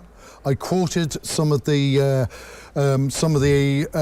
work you'd done, and I said no, I wouldn't support it. Was that a foolish thing to say, or was I right to say it? You're right to say it. You're right to say it. Yeah, in my opinion. Why? Because this is a graveyard. It's a consecrated ground graveyard. It's recognised to be a graveyard by everybody, by the county council, by the Archdiocese of Tuam. Obviously, the Archdiocese is based here in Tuam, and I provide documents. And as I say, you see the structure, the little white crosses, that plaque in front of it. So why do you take away graves out of a graveyard? What's the idea? What's the point? This is the graveyard of the Tuam children. So why do you dig that up and then be surprised to find children's graves in here? The whole thing is daft. But anyway, obviously, they did excavate a lot of this site. Not all of it, but a lot of it. And when they excavated it, they found a number of things. They found a kind of a smaller box. Now, there's not much remains of the overground box that I described, but they found a smaller box just about here, just about underneath those flowers. Okay. You see, it'd be like, say, there to there to there, whatever, which is similar to a septic tank. Yeah. Now, the point about that was that while the workhouse didn't have sewage originally, in time they did try and put it in. And the curious thing is, they actually used the old drain, the old water drain. Remember, I said there was excess water that had an underground structure went down here. So they used that. They actually piped the sewage into the underground drain at the workhouse, and they hope to take it out here. Yeah. It's a bit dodgy because the walls of this drain are cut stone. They're not, they're not smooth. They're not concrete. But anyway, so they had pipes and they had all this in this small box about here, which is the same structure as a septic tank. Yeah. Now, as Eugene was just reminding me here a minute ago, the interesting thing about this is that this is now a small sewage tank. Now, of course, they did not find any human remains in that structure. Full stop, end of story. And actually said that, if you read very carefully, the original 2017 statement. They had two structures. The sewage one, they didn't find human remains in, but they phrased it very carefully in order to keep this nonsense going. But anyway, but the curious thing was, Catherine Corliss set off not that long ago on a Facebook post and puts a lovely picture of the septic tank and the pipes coming in, and then talks about human remains. Obviously mistakenly thinking that the remains were there. That's why they put the flowers there. Whereas there is no remains found in that structure at all. So what they did find was along that wall, say about out a foot from it, and given then about a metre and going down about 6 feet or whatever in the ground. So along quite a bit of the length of the wall, but parallel to that back wall, they found this underground structure. Now it has I think 21 chambers and 20 openings, or 20 chambers and 21 openings. I forgot which it is. And there they found a lot of human remains. Now the question is, who built that structure, etc., etc. And I think it's beyond all question that what happened was the council were developing this site about 1980. They were building that playground and that access road. And when they did it, they must have come across bones. It's inevitably the case. So they just built a modern day structure, and you know it's a modern day structure because they have a lot of artifacts in it which post-date 1970. Now remember, the nuns are gone out of here in 1961, and then they just put the bones into it, put a top on it, and that's all it is. That's what they found. It's beyond doubt that's what's happened. And there's no issue with it. What's wrong with that? You know, so the whole thing is just daft as a brush, I think. Yeah. Well, thanks very much, Brian. You've answered my question. I mean, I started off here trying to tie my personal story to how well my mother was born in Sean Ross Abbey. Now I heard similar horror stories that half the babies died the year before my mother was born there, and so I'm trying to work out how everyone was treated here.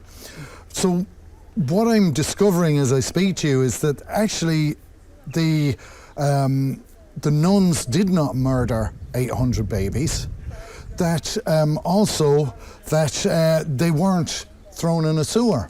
So my mother and my grandmother have not had any compensation or any inquiry into their position, but yet their story, in my opinion, has been hijacked for a political narrative.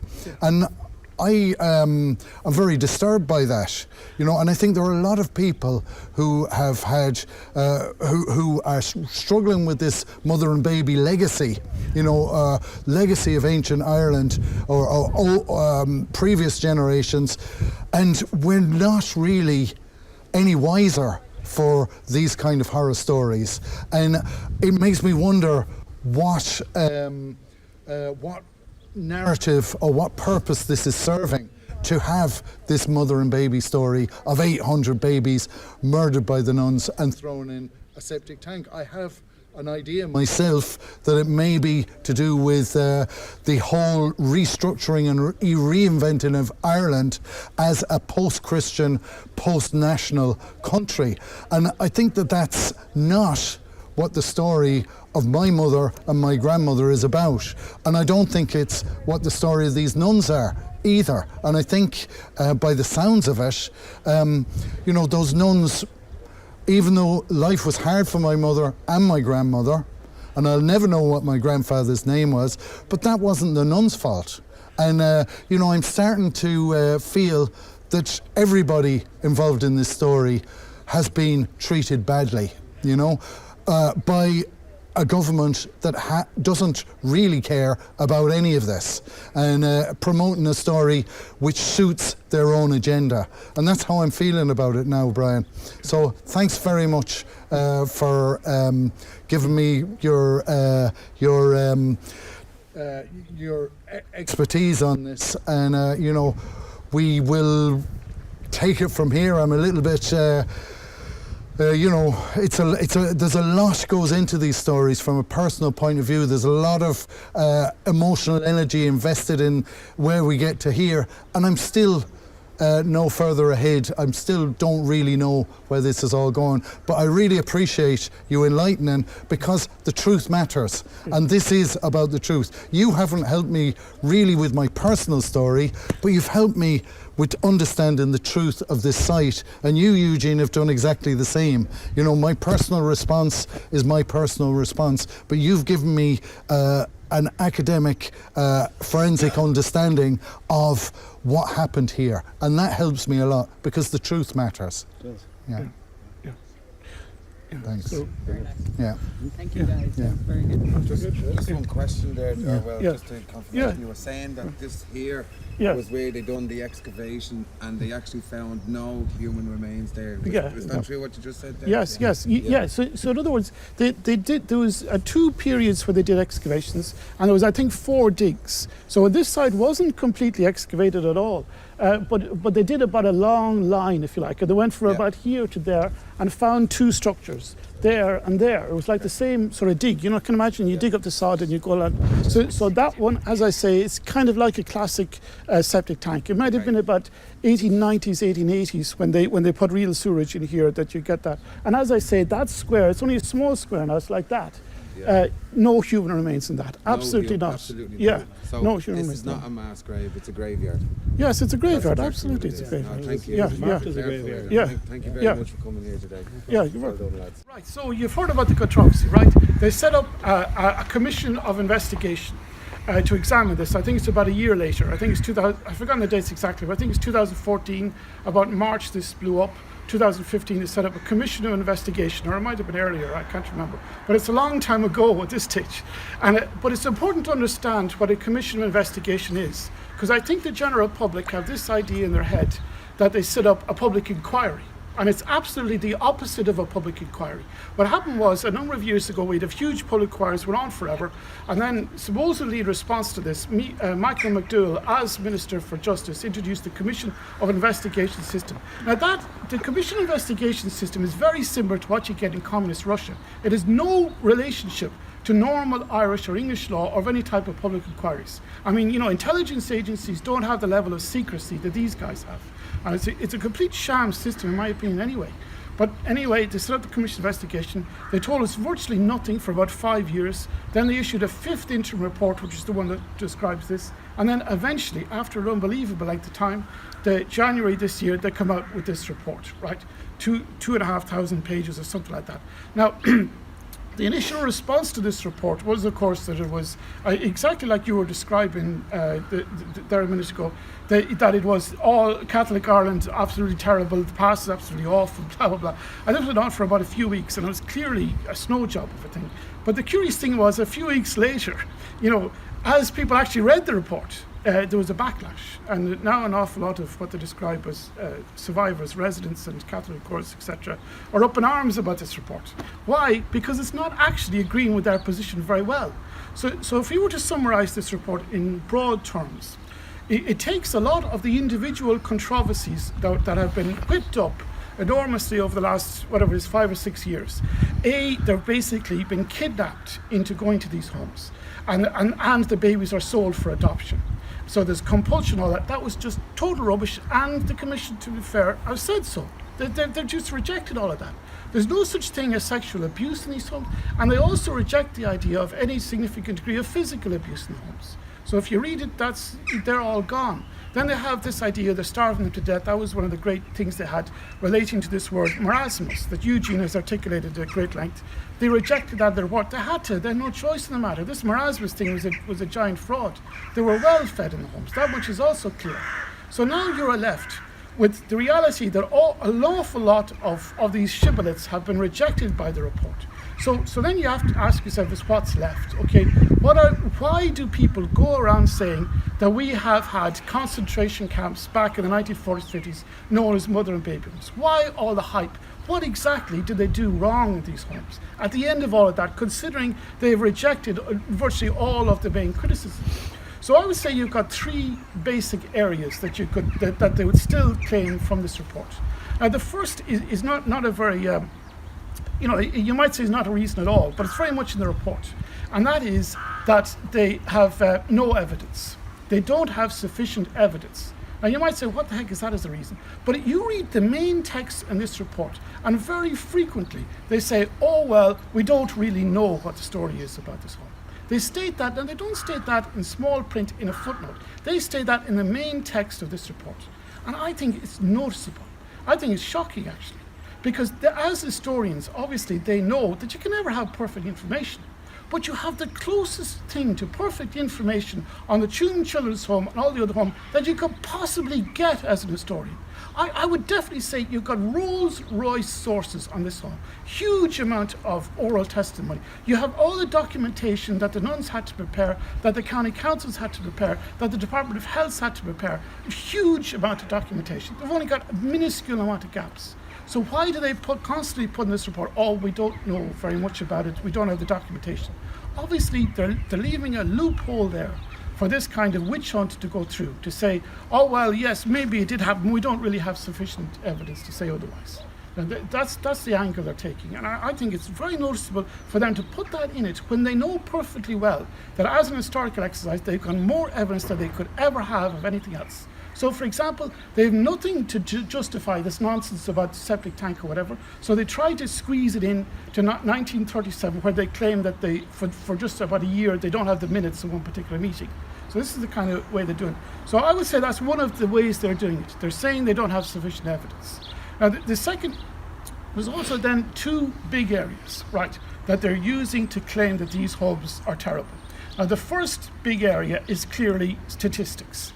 Now, as we're all told in statistics, there's lies, damn lies, and then there's statistics. But the statistics are supposed to prove how horrible these homes were. Now, the statistic, obviously, they are using is that the death rate in the home might have been approximately twice the nominal death rate in the country. That's the nominal death rate in the home as you calculated. It looks to be approximately twice what it is, although it's not actually very clear in this report. I mean, this report, for some reason, has very detailed statistics, at least when I was reading it, on marital deaths, but all you get is a kind of a graph for the infant mortality deaths, and they don't go into great detail. But anyway, that's what the hype is about these homes. Twice as many people died as in a normal, outside the home.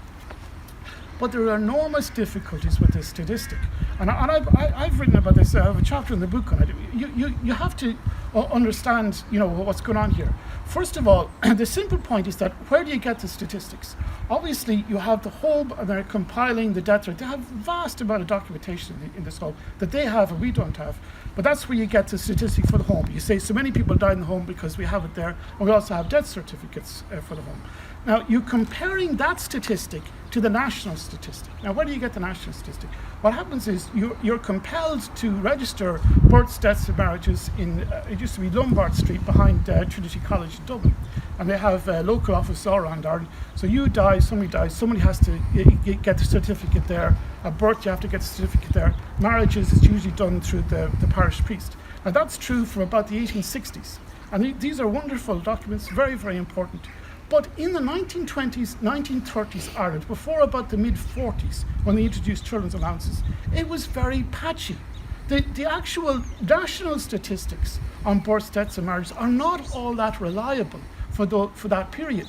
That means that you're comparing the home records, where they have all of these officials and bureaucrats filling out every documentation properly and saying so-and-so lived only 6 hours after birth or whatever, versus documentation whereby, realistically, if you were born in a cottage in the middle of nowhere in Ireland, 1920s, 30s, they probably didn't bother register your death.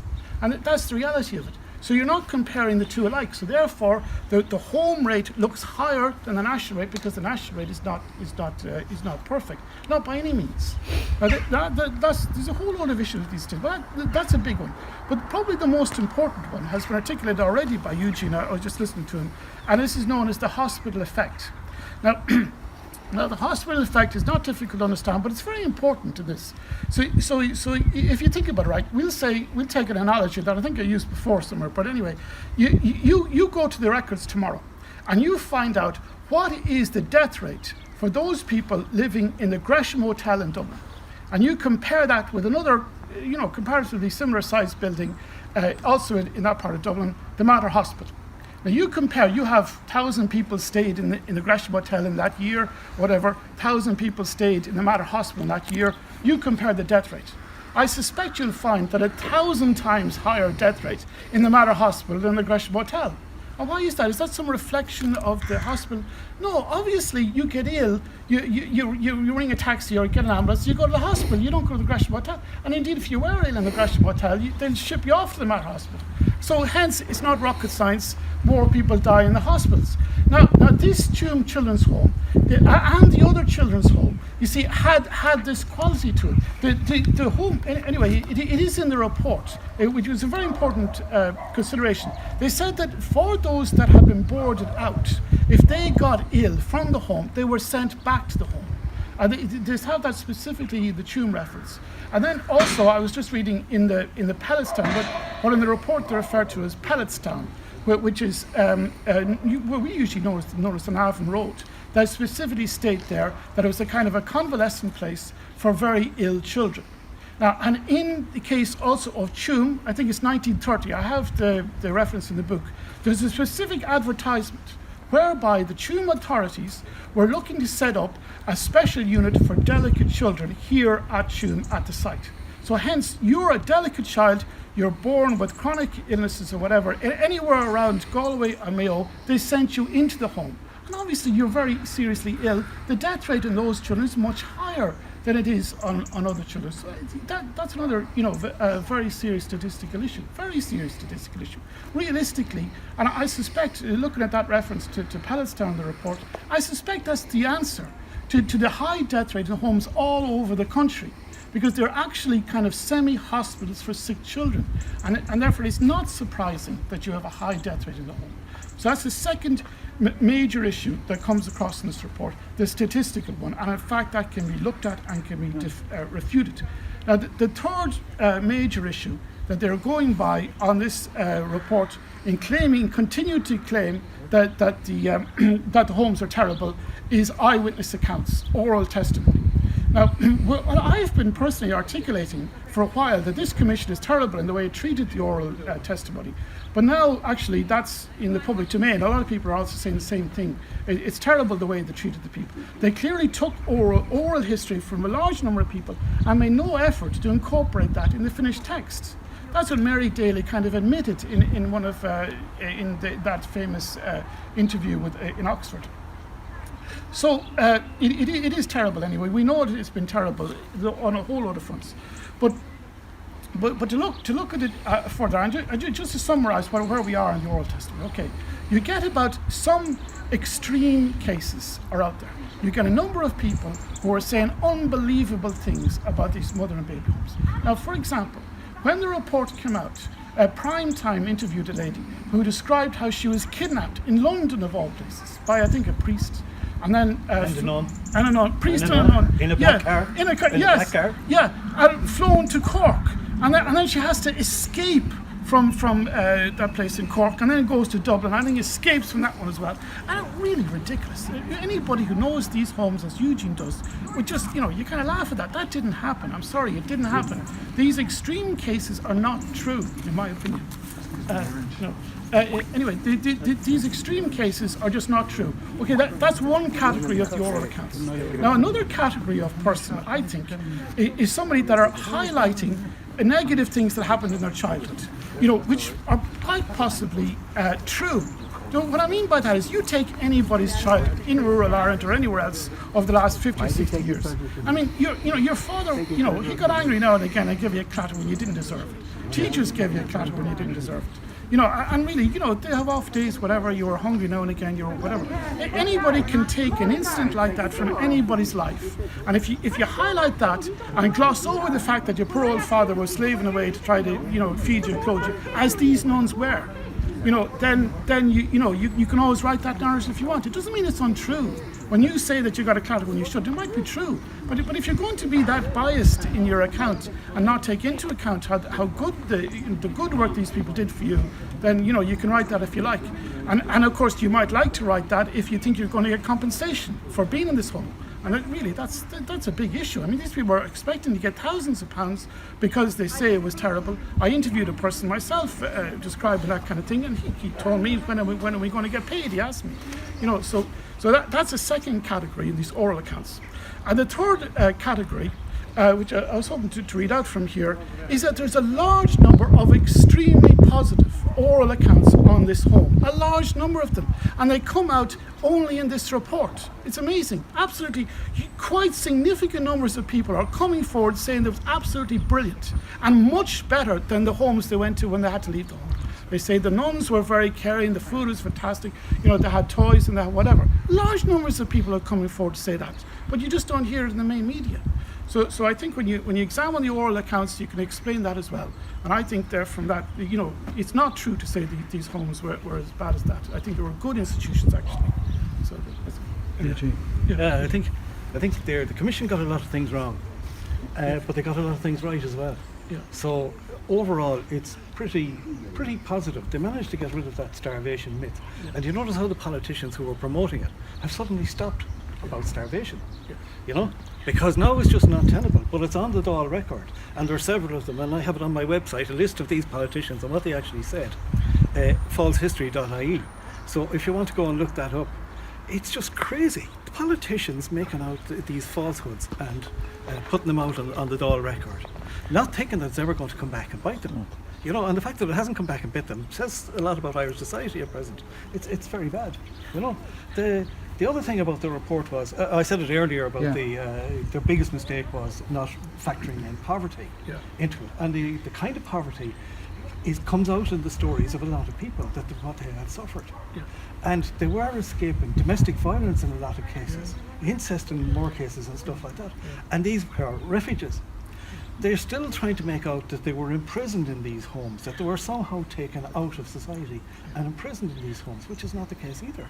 It's the only prison system in the world where you have to apply to get in. You have to write an application, or someone has to write an application to get into prison. I think I'll write one to the Governor of Mountjoy and see can I get in there next Monday, maybe just for arrest or something like that. I mean, when you do the joined up thinking, the whole story falls apart. It's very simple for the whole thing to fall apart. The motivation of the women for killing children, what motivated them? There was nothing to be gained. They could be excommunicated by their church and their God. They could easily have stayed in a convent and said prayers day and night, as some contemplative orders do. But they decided to do something practical. Get out and help the women who were in crisis, in a crisis pregnancy, and look after them, and more importantly, save the lives of their children. That's what it was all about, saving their lives and saving their souls. It's completely against their religion. It's against everything to do with the religion to be killing them. That's simple. And for 2,000 years, they've been doing their best. Now, it's one of the hardest things in the world to rear infants, in the pre-antibiotic era as well. The smallest, slightest little thing could kill them. Without breastfeeding as well, it was very important, especially in colostrum, the first milk produced by a mother, has a lot of goodness in it that we only really realise now. And if a baby doesn't get that, it starts off life with a biological disadvantage. And and I'm prone to the smallest little infection. Now the other thing is to say there was no isolation units and all the rest of it. But you couldn't have isolation. We're living at COVID now. We have all the isolation and everything. And look how fast it's spreading. It's still spreading. Measles is even more transmissible than or infectious than anything. And if it gets in, it spreads like wildfire. The same with whooping cough. Whooping cough had a huge amount of deaths associated with it. And if you look at the figures from England, I think it was 5,000 died in some years from whooping cough. And that was only solved by bringing in vaccines. And it was the vaccines that solved it. But there's still deaths from whooping cough take place these days. And all the countries where poverty is high, infant mortality rates is high. Maternal mortality rates are high, and nobody in Ireland seems to be able to put that together, not even our academics. That if you put the two together and look at what's happening today, and then compare it to the past, there's your answer. It's right in front of you. So can I ask you about the academics? You looked at this, what people don't know is that there was 25 academics or something that come forward with an alternative report. And you read that, what's your impression? 23 have come up with it. They have reinterpreted the Mother and Babe, the Commission of Investigation report. And the reason they had to reinterpret it because they were made to look foolish by the report. They're the ones going around claiming starvation, imprisonment and all the rest of it. So they've gone through, and it's mainly the survivor or the witness testimonies, and they're trying to twist that in to say that these are true and that the commission was wrong. Yeah. Now, it was 23 academics who wrote it. Yeah. 22 of them were attached to a law faculty and 1 sociology, not 1 historian. No, isn't that strange? A history event like this, and a historical scandal, where are all the historians? I thought there was going to be 23 historians all involved in this. So the historians are you and I. And the most decorated historian in Ireland is not a historian, Catherine Corliss.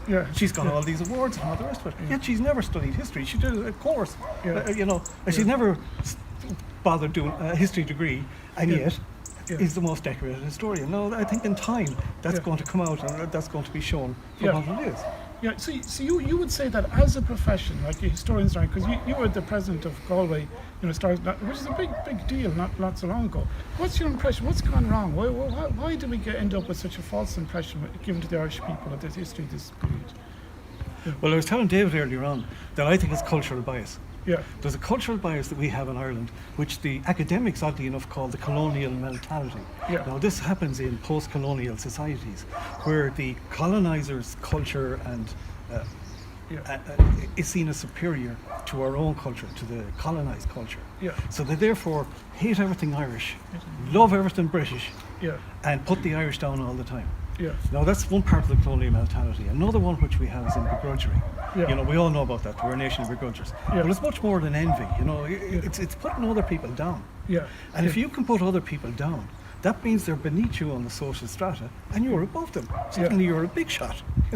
Just by saying you're a fool or whatever. When you put you down, that means I'm bigger. And especially if you're higher up on the social strata than I am. Yeah. Well, then that puts you beneath me, and I'm higher. I'm bigger, big shot than you are. Yeah. That's an element in it that's very, very powerful. Yeah. You might have heard of Carl Beach over in the UK. Yeah. He claimed that he was raped by a paedophile ring of very powerful and influential people, including Ted Heath, Lord Britain, who was the Chancellor of the Exchequer, was he at one stage, or the Home Secretary, and a couple of heads of the armies and all these. They were very powerful people. Not only that, he claimed that he witnessed the murder of 3 boys, and he supplied the names of 3 boys who were murdered by this paedophile ring. The police believed him. So he went to the police and he reported it. They believed him. They launched an investigation. He got a case number. You bring that up to the revenue, somewhere like that. You hand it in, and they hand you out a cheque for €22,000 in compensation, without a shred of evidence being produced. Now, he was found out, and he was charged with perverting the course of justice. If I have a drink of water, I might be able to get that out. But anyway, he was charged loads of charges anyway, and the result was he got 18 years in jail. Nobody in Ireland who has made false claims, and they have made false claims to tribunals before, have not. I think there was one guy in the Ryan report. He got 3 months in jail or something like that for making a false report. The rest of them can get away with it.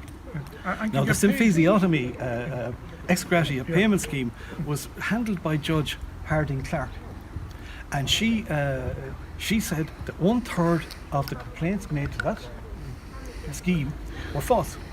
Now, she could prove that they were false because he could take an X-ray and see that no, the women didn't have a symphysiotomy. So Ireland is full of chancellors, and a lot of chancellors are out there, and especially if you have the chance of getting 50, 60,000, maybe 100, 200,000 in compensation. Carl Beach only got 22,000. That's their kind of compensation.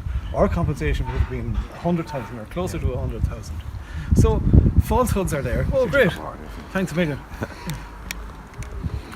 So people are prone to making up fantastical stories. There was one very recently. It's only a few weeks since the floods in Germany. Do you know the big floods in Germany?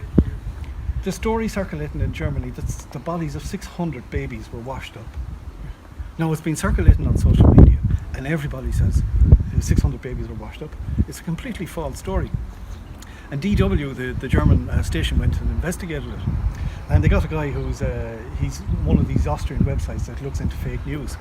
And he said that children and babies are particularly important for conspiracy theorists because it stirs the emotion, and people get more emotional about it, and they're less inclined to believe, they're less inclined to be cynical of the information that they get. So this is why these stories spread. Is when you put babies and children in it, you get conspiracy theories all around the place. Well, I think the significant thing is this is a graveyard. You see, if you wanted to come up with a false narrative, working on a graveyard is a great help to you because the main witnesses are all dead. Yeah. And it's quite typical for there not to be too much documentation on graveyards. For example, church documentation tends to be very good, marriages and baptisms, whatever. It's never very good on deaths. So you know, it's very interesting. We have this now in Canada. There's a huge outcry in Canada, supposedly, you know, vast numbers of people have died. But it looks much the same thing, that they went in to recognise graveyards and then say they all died and just make assumptions about how they all died. In Ireland, they intend going from here into virtually all of the graveyards attached to mother and baby homes, dig them up and then, you know, and make a scandal out of it, when in fact it just is a graveyard. They had to die and this is where they were buried.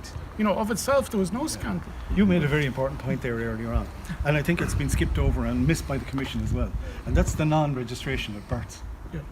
People didn't register births. They didn't register deaths either. There was no incentive for them. In order to register a birth or a death, you had to come into town, all the way into the nearest administrative town, which gets us be Tuam for here. It's only down the road. Yeah. But for a lot of people out the country, that was a huge journey, and there was no cars or that at the time. And he had to sit in the registrar's office, wait, then present the documentation while he or she wrote it into the books. Yeah. Now, they buried their children in killings, you know, cemeteries all over the place. Another falsehood is that it's only unbaptized children that are buried in killings. That's not the case. That was the local cemetery. And there's a great account in Dr. James Deeney's book, who gets mentioned by the Commission on several occasions, because he was the chief medical officer, the chief medical advisor to the government, the equivalent of Tony Houlihan now. And he has an account where his deputy, Dr. Sterling Berry, Winslow Sterling Berry, went around the country closing down all the unofficial burial sites. And he carried a revolver because he was a Protestant, just in case. He was closing down all these Catholic cemeteries in case any of them would attack him, but they didn't. So as you say, when the children's allowance came in, God, there was an incentive now to register the births, because you get money out of the state. So that was one thing, but the debts there still wasn't. Many of them didn't have, when it came to the debts, they didn't have property. They didn't have life assurance. They didn't have anything. So what's the point in registering the debt? You know, just bury them up the road and be done with it. You know, no expensive all this coming in and out. And I think the burials were still going on. Unregistered burials were still going on until 1973 in parts of Mayo. Up to 50% of the burials were done without any of the documentation. Just one other thing is that there weren't individual grave markers. Sometimes there might be a stone left around, but there was nobody putting up headstones. That's what I was going to This say. This is a cemetery. It doesn't have individual headstones, but it's marked out clearly as a cemetery. And it was well known about. It's on the maps and everything. So. There's a lot of people in unmarked graves. And that was the norm, you see. They didn't have headstones. And even today, in Hart Island in New York, the paupers are buried. They call it a pauper burial, or now it's called a public health burial. That if you die and your family can't afford a funeral, well, the local authorities will bury you. There's 1 million people buried in unmarked graves in Hart Island. And you should see the kids are in little timber boxes, and they're all just being buried there. And if you see the photographs of that, it brings home exactly what the story is. That if you're a pauper and you can't afford a funeral, you get buried on the cheap. You know? Absolutely. The one thing they did have, though, was coffins.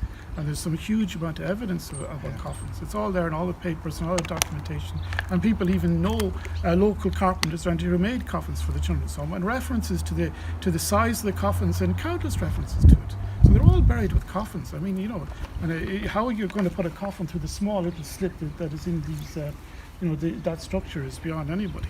You know, so to clarify, when they dig up, as I say, that's the long structure parallel to that wall. When you look at that, it's all bones. There's no wood. There's no coffins. So you have the documented evidence that they were buried with coffins, and yet so that means, because they're all individual scattered bones, that means that had to be a reburial. They were buried with coffins originally, and probably in that area, just behind that cameras there, along that access road, they dug them up, they just had the bones, and they just scattered the bones in that structure. It has to be a reburial.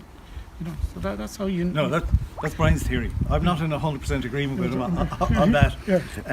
because I think they buried them on the cheap, you know, Yeah. in there, that there was a structure there, either it was in place or it wasn't purpose built, but they decided to reuse it as a burial crypt. Yeah, yeah. And it was a burial crypt.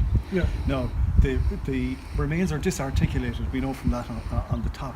But Yeah. the reason for that is groundwater. Yeah. Now, groundwater has been in the chamber, we know that from the 5th interim report. And if you look up there, you'll see that those houses are higher up than this site here. This is on a gentle slope, and all the groundwater will be travelling down here. It seems to accumulate around here, and it goes into the chamber. And it went into the chamber, and it floated up one little bone, which Catherine Cordes said was impacted up there by the force of sewage, which it wasn't, because they haven't excavated that. Yeah. They found this little hand phalanx, one of those tiny little bones, had been floated up gently by the groundwater. Now, the thing about it is, cemeteries are usually built on high ground to stop the groundwater getting into the coffins and that. Yeah.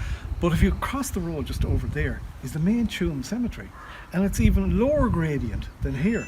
Yeah. There's something very peculiar about the hydrology here, Yeah. I think, and that's what's caused the remains to become disarticulated. Maybe they could have been put in articulated, maybe when they go down a bit further, but we don't know that question yet. Yeah. The other thing they say is that they took soil samples and found that it was contaminated with sewage.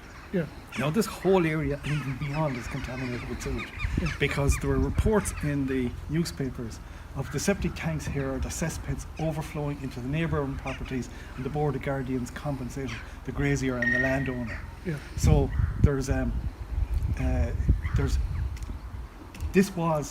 sewage was treated here, and obviously if it's here after 60 years nearly since the home closed, it must be it's still detectable in the soil. That doesn't mean that was particularly used as a sewage treatment plant. You cannot come to that either, that conclusion either. Yeah. So, but the groundwater has been in there, and definitely groundwater has disarticulated the remains, or they could be in there, as you say. It's why is it marked out as far as out there at that end? Yeah. The burial ground is marked on the maps as taken in that car park. Yeah, that's right. Yeah. Why is it so big? Yeah. And now it's so small. Yeah. So you could be right. Yeah. But we won't know until Well, the excavation is done that they did dig up the bones and they did Yeah. throw them in. See, look at it this way. You hear stories from all of those houses there. Every time they go digging in their front garden and they're digging this and that, they come across all these bones. Yeah. So inevitably then, working by that theory, if the council had to build that access road and build that, playground, they had to have come across lots of bones. What were they going to do with them? Well, they've come across burials out there on the road when they were digging it up, That's and right. that was workhouse burials. Yeah, that's another example. So what would they do? See, that's what they would do. They knew this area was to be the remaining burial ground. So they'd move whatever they found there and just put it here.